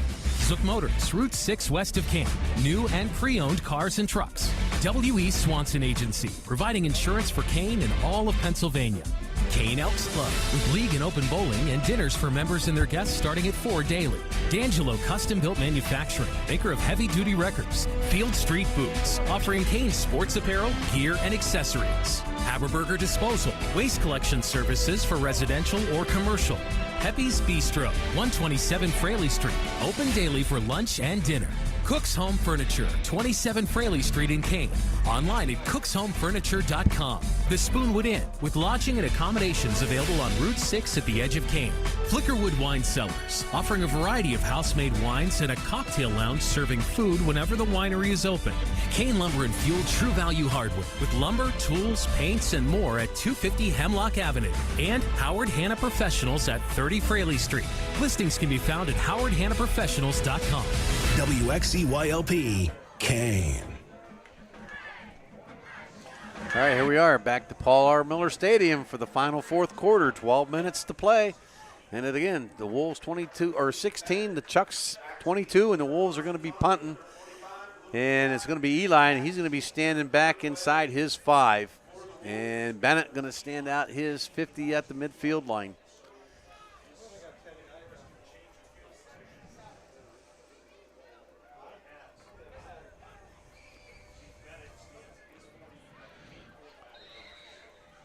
So here we go. As the Wolves put 11 guys on the field as the play clock now starts. So Eli stands at actually about at his 2-yard line. Good snap, and Eli is able to get that one off. That looks like it's a squibber, goes off the side of his foot, and it looks like the Chucks are going to have some pretty good field position. Yes, sirree. Kind of a little bit of a shank there from Eli. Just went off the side of his foot. And they're going to start at their 25-yard line. So inside Wolves territory at the 25. And up by 6, 22-16 in favor of the Chucks. Beginning of the fourth quarter. The Wolves got to come up with another big stand here, Bees. Yeah, right here it is. So 22-16, down by 6. It looks like Weaver and Miller split out to the left, Bennett in the backfield. And here comes Bennett right up the gut, and there's a hole, and he's going to take that one all the way to the house. So the first play of the fourth quarter, Zeke Bennett takes that one for the score, and that puts him up 28-16. And you're right, Bruce, that would just opened up the gates as far as right up the middle. I mean, nobody even got a hand on him. Well, what they did was they ran Plants around on a blitz, and he just read that and went to just the other hole, and there was nobody there. So it looks like they're going to go for 2. Bennett in the backfield again with Moore up under center. And it looks like he's going to pass, and that's going to be a completion for the 2-point conversion. Number 24, Nesbitt, on the 2-point conversion. So that puts up the Chucks 30-16. A lot of time left into this one here, 30-16. 11:49 remaining in the game. And it has been. It's been, back and forth. Like I said, the last 2 possessions for the Wolves were, negatives. Yes. Yep. And like you said, we've got just under 12 minutes to go in this game. Wolves got plenty of time. Oh, yeah. Make a stand here. And up until that time, Bruce, they said we've been moving up and down the Mo field. had been in our favor up till that.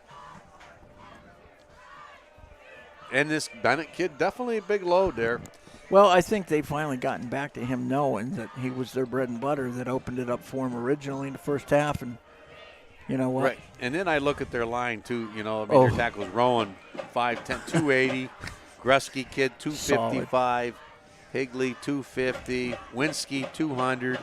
Barrick, 250. And I mean, and they are. It's big up front, bud. They are, and it's physical. And our guys have been hanging with them. I mean, they have been. The other thing that we talked about earlier was, and I'm not making excuses. It's just when you're playing Ironman football both ways, this is the time of the game where it starts to show that physically, you know what I mean? Yeah, I do. Physically. I do. And the Wolves, said, with a lot of young 10th graders on this squad. Right. So. And I'm not trying to make excuses. No, not here. an excuse. It's just a fact, yeah. So Hetrick ready to kick, and he kicks a long one down at the 10. Big leg. And that's going to be, is that Dar out to the 20? Caught from behind. 25. That's not Dar. That might be Lundeen, right? Yeah. I think that's Sam Lundeen, yeah. Yep. And he takes that close to the 25, tackled out there by Bo Thomas, and press hold on the tackle. So 1st and 10 for the Wolves at their own 24-yard line. Again, Bruce, this is going to be a big drive here for the Wolves. Got to come up with some points right now, down by 14 with 11:42 to go here in the game. Yeah, it's to the point now where you're only going to touch the ball so many more times. You know what I mean? It becomes a numbers crunch. Yeah, and you don't got to get it all in one play. I mean, no, there's a lot of time, right? But the reality of it is. So back to pass. Ooh, that's a catch by Dar. Nice. 30 to 35. That's a first down for Dar. Tackled out there by number 8, Landon Peterson again. But boy, Dar jumps up for that. Strong hands. He was covered. And that was pretty much all Corey Dar That's coming a down with that. basketball Yeah. move because you put yourself between them and the ball, and they either got to come through you. You know what I mean? And then after he catches it, he picks up another 10 yards. Yep. So that puts it right out to about the Strong 38-yard line. 1st and 10 for the Wolves. Shotgun. Now they hand this to Zampona. See, I left like side. this. Zampona 40 out to the 45, and he is hit hard. And it looks like the ball Turnover. comes loose. Yep. And I tell you, he took a pounding right there. That was a big hit. That was Peterson, Landon Peterson. And He also, put a helmet yeah, on him. And Anthony Gold also, too, Bruce, number 16. He's just getting up off the ground. That was a huge hit, and that was a fumble. And I'll that's tell you what, it was a beautiful play. I Yeah. mean, he ripped off 10, 11 yards, Yep. and then he just got stuck. Yeah, he did. And from that kind of like the blind side. Yep, and his helmet is right on the ball. Yep. So big turnover again for the Chucks. And the Wolves, they said, we're moving that. So here we go. Steady dose of Bennett now, Steve. Yep. So more out of the shotgun, and it is Bennett in the backfield.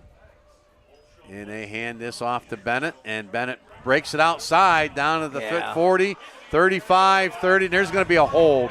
Lundeen knocks him down at the 20, but there's a flag. Yeah. And that's probably going to be a hold against the Chucks. But, boy, I tell you what. Noah Weaver was all over Lundeen. This Bennett kid, I said, he. You knew it was going to be a steady diet of him now. Yep. And he just had a little spurt there and was able to knock that from the inside all the way to the outside. But it's going to be called back. But you can see he's fresh. I mean, they were able to rotate him right, a little bit. Yeah, right. They let him sit down a little bit and Yep. comes back in so he can They keep bring them in fresh March, legs. give him a few plays off. Yeah. You know, sit him down on defense, and makes a big difference. So they'll mark this back, and it's going to be a 1st and 9. Yep. And the ball back at the Kane Wolves 47-yard line. 1st and 9 for the Chucks at the Wolves 47-yard line. The Chucks up by the score 30-16 with 10:56 remaining in the game. Moore up under center again with Bennett in the backfield. And Miller also in the backfield with Bennett. Now Miller goes out to the left. And they shuffle, looks like Weaver. And now Bennett again, right side. Bennett streaking down. And he's going to take that one all the way for a 47-yard scamper. Zeke Bennett off that right side. And you're right, just kind of the air deflated here a little bit right now in the fourth quarter, Bruce. You can see that. It was a big hole. And that was a big hole off that right side. And that Bennett has a burst, and it's a quick burst. And along with that burst, he also has some speed. Yeah. And I tell you what, the Wolves let it hang out here tonight. It was a slugfest with these guys for three quarters of the game. And on for the extra point is Hetrick, and he kicks this one, and it is through Peyton Hetrick. So now the Chucks pulling away a little bit here, 37-16 with 10:30 remaining in the game. And it's happened quick. Yeah, like I said, three quarters. Yeah, it was quick. Yeah, at the end of the third quarter, I mean, it just they scored on that very first play starting the fourth quarter. They did that. The Bennett. I don't know what's that is. I don't know. Third touchdown tonight. Bennett has scored 1, 2, 3. Third touchdown. Any scores from around the league? I'm sure there are if I could figure out how to get back there. Okay. You put me on the spot. Well, now, I just wondered, Now you and put me on Bruce the spot. He said, watch this. I want to get him going. Yeah. You are. You're like, okay, Elk we got Catholic, it. you got it? Yeah, I got her, yeah. Okay. That's a Beautiful. final, Bruce. Yeah, Elk ECC 15, Montauk 6. Wow. So a program that was supposed to be going away is coming back and be doing great, right? I think we heard that rumor a couple years ago that they were going to be folding their program entirely. So good for ECC. Yep. Red Bank over Karn City, 25-16 in the fourth. Keystone 30 now, Union AC Valley 7. And boy, we play both of those teams. Yes, we do. St. Mary's 21, Ridgeway 6. Play both of them as well. Yeah. Coudersport 22, Bradford 19. So Coudersport pulling away. Brockway and DuBois are still 20-18 in favor of Brockway. Tyrone 30, Brookville 0. That's going out of the District 9 there, down to Tyrone. Smethport 22, Cameron County 6, Central Clarion 29, Port Allegheny 24. What a game there. That's back and forth. That is back and forth yes, there. Yes, that is. And Bald Eagle 3, Clearfield 0 in the third still. And that's another one of those slugfests down there. Those teams are usually perennially very good. They end up playing each other in the playoffs every year. Wow. Well, Thanks, good Chris. job. So here we are with 10:30 remaining in the game, and the Wolves down by the score 37-16. As Hetrick ready to kick off, and that's going to be taken down inside the 10. Yep. Out to the 15, the 20, the 25. Dane Anderson. Dane Anderson. Finally. Tackled out there by number 8. And Is then that 8? Landon Peterson again? Peterson. Jeez. Wow. Again?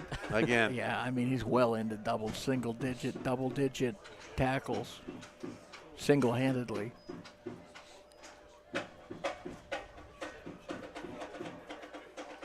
So just want to get something positive here going, you know? I mean, nothing to shame about here, really.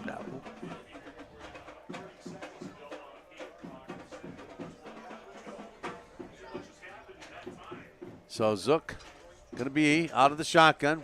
For the Wolves is Dar split out to the left along with Zampona in that slot spot. Lundeen and Szymanski split to the right. Zook looking to pass, some pressure, throws out here to Plants. Plants, boy, he's hit pretty hard after maybe a pickup of a yard. But, boy, I'll tell you, number 24, and that's Nisbet. And also number 6. Hetrick. And that's Hetrick on the tackle. And you know what? Here and 2 now, Chucks know we're going to be passing, and they're just bringing the house. Yep. And getting after Zook. Yep, they were some major pressure coming on Zook, and he was just able to get that off, and that's going to be no gain. So 2nd and 10, the ball at the Kane Wolves 28-yard line, 9:40 to go here in the game, 37-16 in favor of the Chucks. Zook out of shotgun, now has some time, throws downfield for Dar, and Dar comes up with a nice catch, man. And now they're going to call it incomplete. Ooh. Boy, that was Dar against Justin Miller. Just manning up on the jump ball. And Zook has a nice arm, too. I'll tell you, that's well, he puts it there where it is going to turn Yeah. into a jump ball, and he's on the inside, so it's, he And puts it right there. And that's like 35 yards in the air, That's too. not. I can't throw it that far. that's- Not even close. That's a nice man. chuck, yeah. It is. And on the line, it's On not line. It's not a duck. No. So that falls incomplete, and that stops the clock. 9:30 to go here. Third and 10 at the 28-yard line of the Wolves. They look like they're going to go for trip receivers way out to the right. You got Szymanski, Lundeen, and Anderson. Now the Wolves are going to call a timeout. And that's their second timeout as that play clock was starting to wind down. And, after that incomplete. And that's another thing with the rule change, how they start the clock. I mean, it's a kind of a used to be they'd mark it When it was let you spotted. get set. Yeah. But now it's if you feel it's ready to go. It's up to their discretion. Right. And that's what it is, their discretion when it's ready. So that trying to speed the game up, which is good I one get it. hand, but it makes it tougher for the offensive team to get their play in, especially these days with the way people are changing things, and you know what I mean. Yeah. And Spread it's all stuff done on out. the fly, and you're resetting guys, and the game has changed quite a bit. I just watched the Penn State game last night. Wow. Yeah. That was a Chris great is still game. laughing over there. I wasn't able to watch it. I fell asleep. You and me both. Yeah. But I woke up about 3 a.m. and saw the score. I was like, all right, good deal. Nothing to it. Nothing to it. Easy peasy. Just like Clifford gets another come from behind win. So Zook back to pass, some Under pressure. duress. He's going to be tackled for a big loss, and that is big number 75 Grunsky, Matthew Grunsky, the junior, 6'1", 255. So he's a fire plug. That one. Yep. So I think the Wolves kind of maybe just, you said, Bruce, ran out of gas. A very physical game, very, very physical. It just looked, they have that swag isn't there right No, when they were down by 6, it still Yeah. looked like they were Yeah, that's had the mo going, and It just doesn't look like that now. So Eli going to punt, stands back inside his 10. Nice snap. And, boy, Nice he punt. hits a good one there. Out to the 50. Oh, it hit him. It hit, yeah, and it looks like the Wolves are going to come up with it. It was off his leg. Sammy West on the ball. Sam West, yeah. And it's going to be, let's see, what are they going to? Gotta be. Hit him in the leg. Yeah, it looked like it hit, yeah. Standing right there. So there's a flag on the play way down here. Oh, I didn't. I'm Way looking up down here. There's a flag on the play. Flag's way down there. Way down at the. Oh, it's on them. It's on so them. it doesn't matter. So Kane ball. now we They'll got to just see whose decline ball it it and- is. Yeah, it's our ball. So that's that spark again right there, Bruce. I Thank mean, you. That's something that you needed to Yep, go. exactly, bud. They're conferring up here, guys. They've not made a call whose ball it was after that catch. Yeah. After that. From here, it did look like it hit a Punksy kid right in the Right in the shin. I just saw the replay. It's about a minute behind, and it looked like it hit him right in the 49-yard line. Yeah, they're declining the penalty. Yeah, Right. It's going to be our ball. Sure. And so you got that instant replay down there, huh, Well, Chris? no, I don't. It's just watching the stream, and I think they're okay. still saying it might Oh, be and it comes Punksy's in ball. behind. It comes in behind Personal foul against the Wolves. Wow. It's against the Wolves. Oh, why did he point the other way at first? It's our ball. Yeah. geez. There we go. Thank you. So it must have been a personal foul. They're still We're talking still about talking it about out who there. had the personal Right. foul. Personal Holding foul Against against Punksy. Punksy. Personal foul against There it is. Punksy. Our ball at the 48, right. And we're gonna get that's some yards. going to We even should. give us 15 more yards, is I it? think we should You get would some think. yards. Holy cow. We And need you some- know what? We've always got Chris with the videotape. Well, it's just take that with happens us. sometimes, you know. Yep. I saw it went right off his leg on the 49-yard line. Are you so- going to walk that off if Well, it's a they're personal going to foul? go over and tell the Punksy guy there. Yeah, Okay, but he still has to walk it off, doesn't he? I don't know. Apparently, no. So here we go. We got the ball at the We got the 48-yard ball, right? line. Kyle Zook out of the shotgun. And he's rolling left. Throws for Lundeen, and that falls incomplete. He was That under was- pressure again from old 55 there, the big guy, Barrett. So 2nd and 10, right? Yep. Yep. 8:37 remaining in the game, and the Wolves again down by 37-16. Need a quick one now here. Need something happen good to get a quick score. Right, and then you need the onside. I'm still confused on the personal foul. I I still watched don't- it again, and I'm not sure why we didn't march anything off there. Right. I'm lost. Yeah, I don't know. And now they hand this one off to Dane Anderson, and he's going to be, that's Sammy West, right? West. Yep. Pick up maybe about 2, big 75 out there on that tackle again. Grunsky, Matthew Grunsky. And that's going to be 3rd and 10, actually no gain. What do they say in the home program for his size, Bees? It says he's a load, 6'1", 255. Yeah, he's a load, all right. 6'1", 255 junior, so he'll be returning next Yeah. year. Yeah, they got a nice mix And on be that bigger. team. They do. A nice mix of juniors and seniors. Zook back to pass, and he's waiting for Dar to clear out, and Dar makes a nice catch. And there's a they might penalty. call I that don't on know. him, man. We'll see what they do. But boy, that was a nice falling down catch, as it looked like they both kind of like ran into each other. Well, I think he stopped and stumbled and ran into him. But that takes some concentration right there, falling down.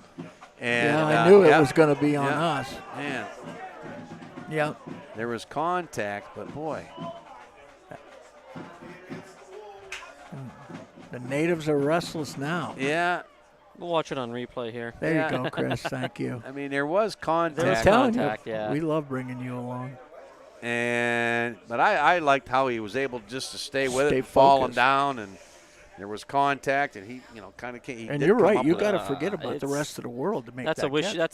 It could go either way. Yeah. So there you go. Yeah. Maybe almost the no flag. You know what I mean? Could go either way, and Exactly. no flag, and let him play, and he made the catch, and and carry on, my wayward sons. Very good. So after all that, 3rd and 10. Third and I on a think. mile. 3rd and 20. Third and a lot. 3rd and 22. Oh yeah, 3rd and 22. Third and a lot. 24, I'm sorry. So 3rd and 24, and we are back at our own 38. I even getting lost here a little bit with all the. All that's to do. Yeah. And that falls incomplete, intended for Dar, and that bubble screen here is intended out there. Number 12 on the defense, Weaver, Noah Weaver, was able to step in front of that and knock that kind of down, and that's going to bring up a 4th down for the Wolves. 4th and 24 at their own 38.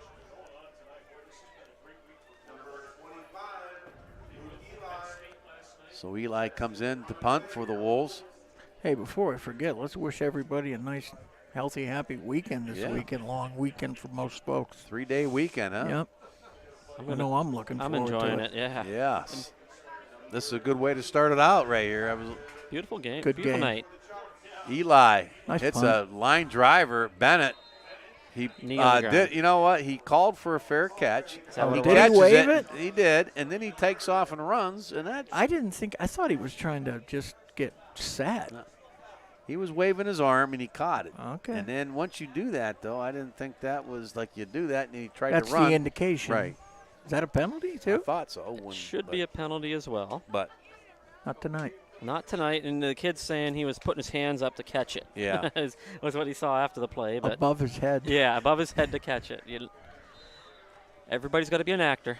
so here we go. I was Chucks speeding up to slow down. Yeah, yeah. up under center. And again, here they hand off to Oh. Bennett. And Bennett hit at the line. Wow. Look at that going on over Oh, there. yeah, I see that. Luke Eli. And Landon Dar on the tackle. Maybe a He's- pickup of he's about wrestling 3. out of his weight class over there. Yep, going to say pickup of 4. 2nd and 6. How much time's left, Bees? 7:17 and the clock running.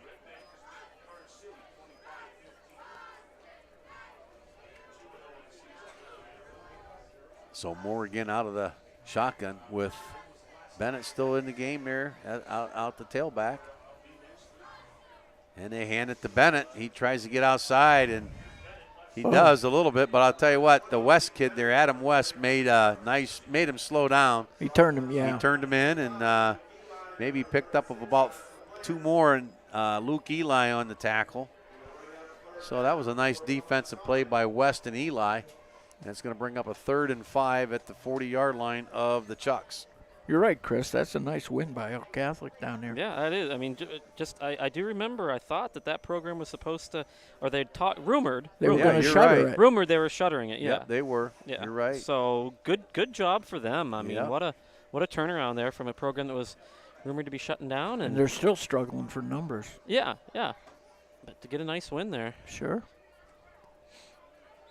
well, we got something going And on now here. that's a timeout out there against the Chucks as that play clock was running out of time. Let's see if we have any more finals here. Do we have any more finals, Bruce? I'm looking. I was just waiting for it to update Let's here. refresh Cowdy's still up on Bradford in the late in the 4th, Yep. 30-27.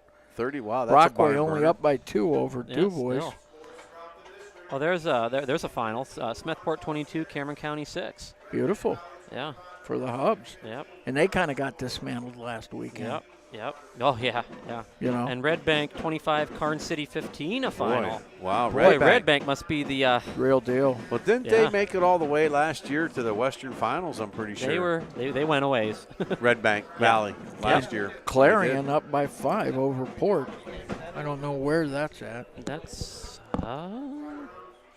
I would imagine it's down in Clarion by the teams, or by the here on D9 and D10 Oh, Sports. So we okay. appreciate their scores there.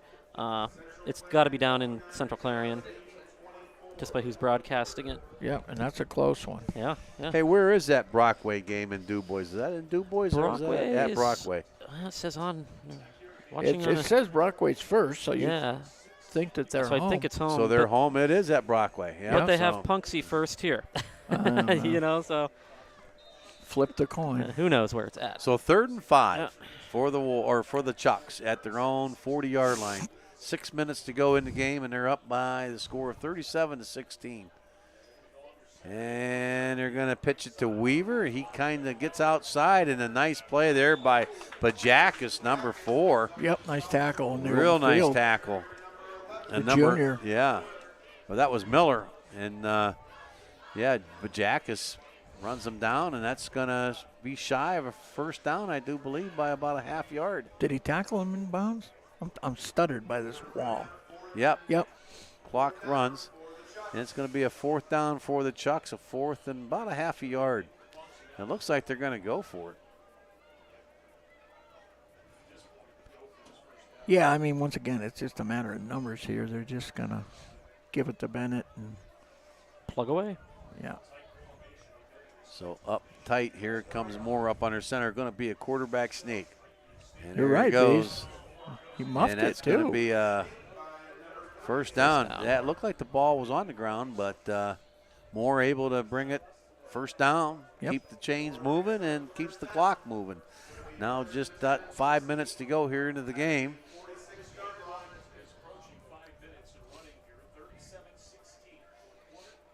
So here we go, final 5 minutes of the game. NFL kicking off this coming week, huh? Thursday night, first game of the year. Bills and the Rams. Yeah, out this in Thursday night. California. Yeah.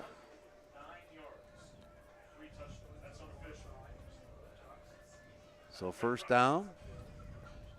And they hand this off to Bennett, and Bennett going to be hit by Smith out there for the Wolves. And Aaron Smith brings Bennett down. And, you know, I just kind of heard announcer over there, AJ, talking about, I don't know if he said Bennett's had like 300 yards or 3 touchdowns. 3 touchdowns or 4, and he's kind of still in the game. You know, you wouldn't want to see him get hurt now. He's kind of going off the game, but I mean, gee, you know, you wouldn't want to see him get just get turn hurt, the wrong right? way and you roll know, your ankle as for they're no up, reason. Right, up by 21, and there's like and the 4, ball. Yeah. So now they did take him out of the game, which was kind of a smart play. Must have been what they wanted to get him to 300. And maybe that's what it was. Yeah. Who knows? But I think that's what. I think I'd rather have a healthy ankle. Yeah. So Moore out of shotgun, and there's a handoff. Going to be taken by the back Martz, and he's going to be tackled there by Dane Anderson and also Addison Plants as Martz takes it right out to about the midfield. Martz is no slouch either. Pickup of about 4, so it's going to bring up a 3rd and 6. You know what I mean? He's got some quicks and some strength. Yeah, and he is, what's he? March 25 is a 11th grader. Yeah, junior, 6'1", 200, so false penalty, false start against the Chucks. But, yeah, that's kind of nice to have that mixture, you know what I mean? So, sure. And as the game goes, they, you know, just able to pound the ball and was able to put some fresh legs into the game. Sometimes that makes all the difference in the world. Yeah. You know what I mean? Just having that extra little bit. Mm-hmm. How's the new baby doing, Bees? Yep, everything's fine Hayes. and dandy over there in Mont Jewett. Yep, Hayes. Beautiful. Yep, Hayes Joseph Bezak, right? Life is good. Met home with his little sister, Eva, you know, so that's pretty cool. Eva going to have to look out for him for a while. Yeah. So here we go, 3rd and 11. The ball back at the Wolves 44. And there's a handoff to number 25, and that's Landon Martz. And he takes it out across the 50. Looks like Landon Dar and Dane Anderson and Plants out there. John Lorenzo into the game now. Number 75? Yep. Big John. So 4th down for the Chucks. It's going to be a 4th and 5. Along at the with ball at the 48-yard line of the Wolves. Blaine Good in there. And Hetrick going to punt for the Chucks, as it looks like Dane Anderson going to stand back deep for the Wolves inside his 25, back to about the 20. Yeah, he's got the ability to run one back. Anderson, kid. yeah. Yep. Good snap, and he hits a high one. That's a boomer. Oh, that's Zampona actually standing back Oh, you're there, right, yeah. it is. And that going to go down inside the 5. That was that nice kick over the head of Zampona. Yeah, nice kick. That kid's got a leg, doesn't he?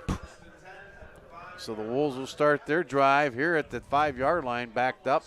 2:12 remaining in the game, and the Wolves again down by a score of 37-16.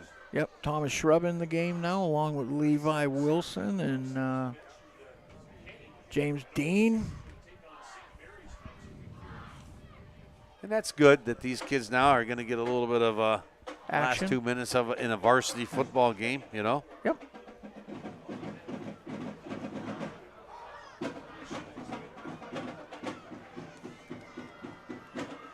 What a nice night, though. Everything came together except for the score in Kane's favor. In the field, and what a nice dedication to Barry Morgan. Yeah, and that's what I mean. It was just a nice, thing to nice, do. Yes, it was. Timeout by the Wolves.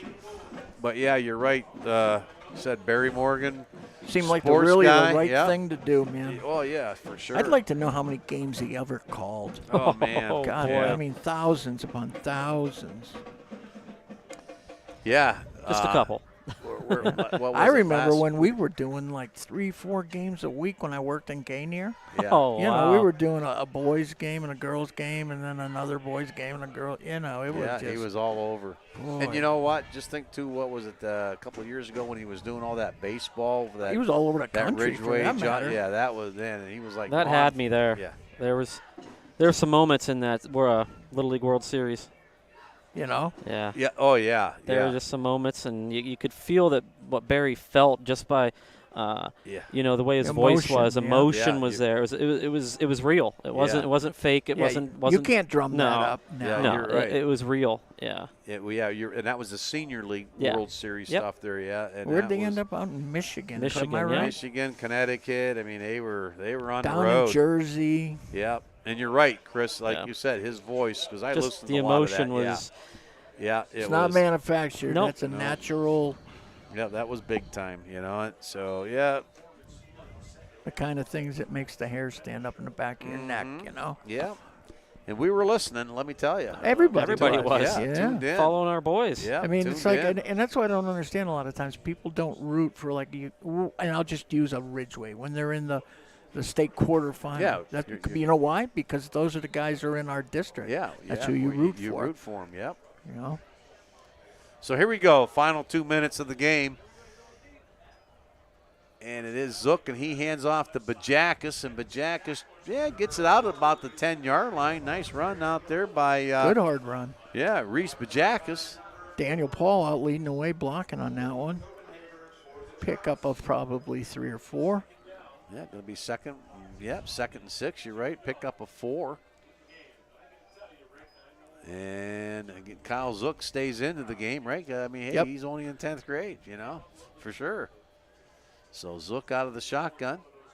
Bajakis, they hand this one off to Reese Bajakis again off that right side, and he's going to be hit right at the line of scrimmage, and that's the number what is that, number 60 it looked like, Brendan Trihart on the tackle. He's a freshman. Yep.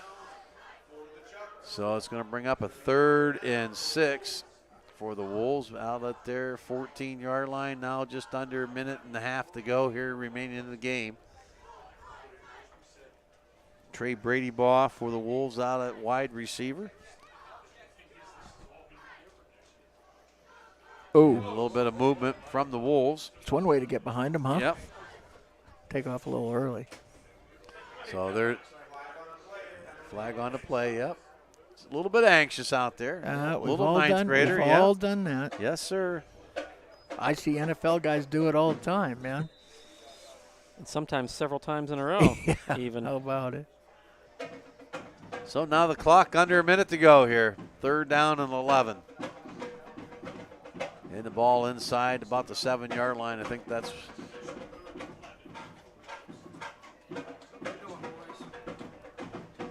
Play clock down under 5, down to 4. Not going to get this one off. No, I don't think. Yeah, they do. Wow. And Bajakis tries to sweep it out to the right. Boy, and he's still on his feet. Chugging. And he is gang tackled out there. Reese Bajakis. That'll be it, I think. And that should probably be the last play of the game. Yeah. So that is going to be the last play of the game, and it is the Punxsutawney Chucks. They come up here at 2-0, and they go, or 1-0. They leave it 2-0, and the Wolves fall 0-2. Take it back to Joe, and we'll be back to wrap it up after that.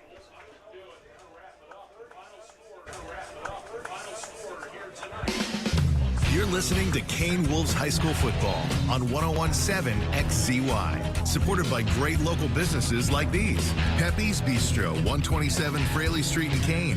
With a food and drink menu including salads, subs, and wings, as well as a selection of beers.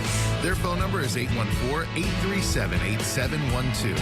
The Spoonwood Inn. They offer lodging and accommodations on Route 6 on the edge of Kane, just across from the Knox and Kane Bike and Walking Trail. They can be reached at 814-561-1365. Flickerwood Wine Cellars, with wines made in-house as well as a gift shop and cocktail lounge offering a menu of entrees. They're on Flickerwood Road in Kane. Haberberger Disposal, providing careful removal of household or business trash for customers around the region. They can be reached at 814-558-4304 or online at haberbergerdisposal.com. W.E. Swanson Agency, offering plans for auto, homeowners, and business and commercial at 23 Fraley Street. On the web at weswansonagency.com. Texas Hot Lunch and Four Sons Family Restaurant. Field Street in Kane, home of the Kane Texas Hot, and serving breakfast, lunch, and dinner 7 days a week. 814-837-8122.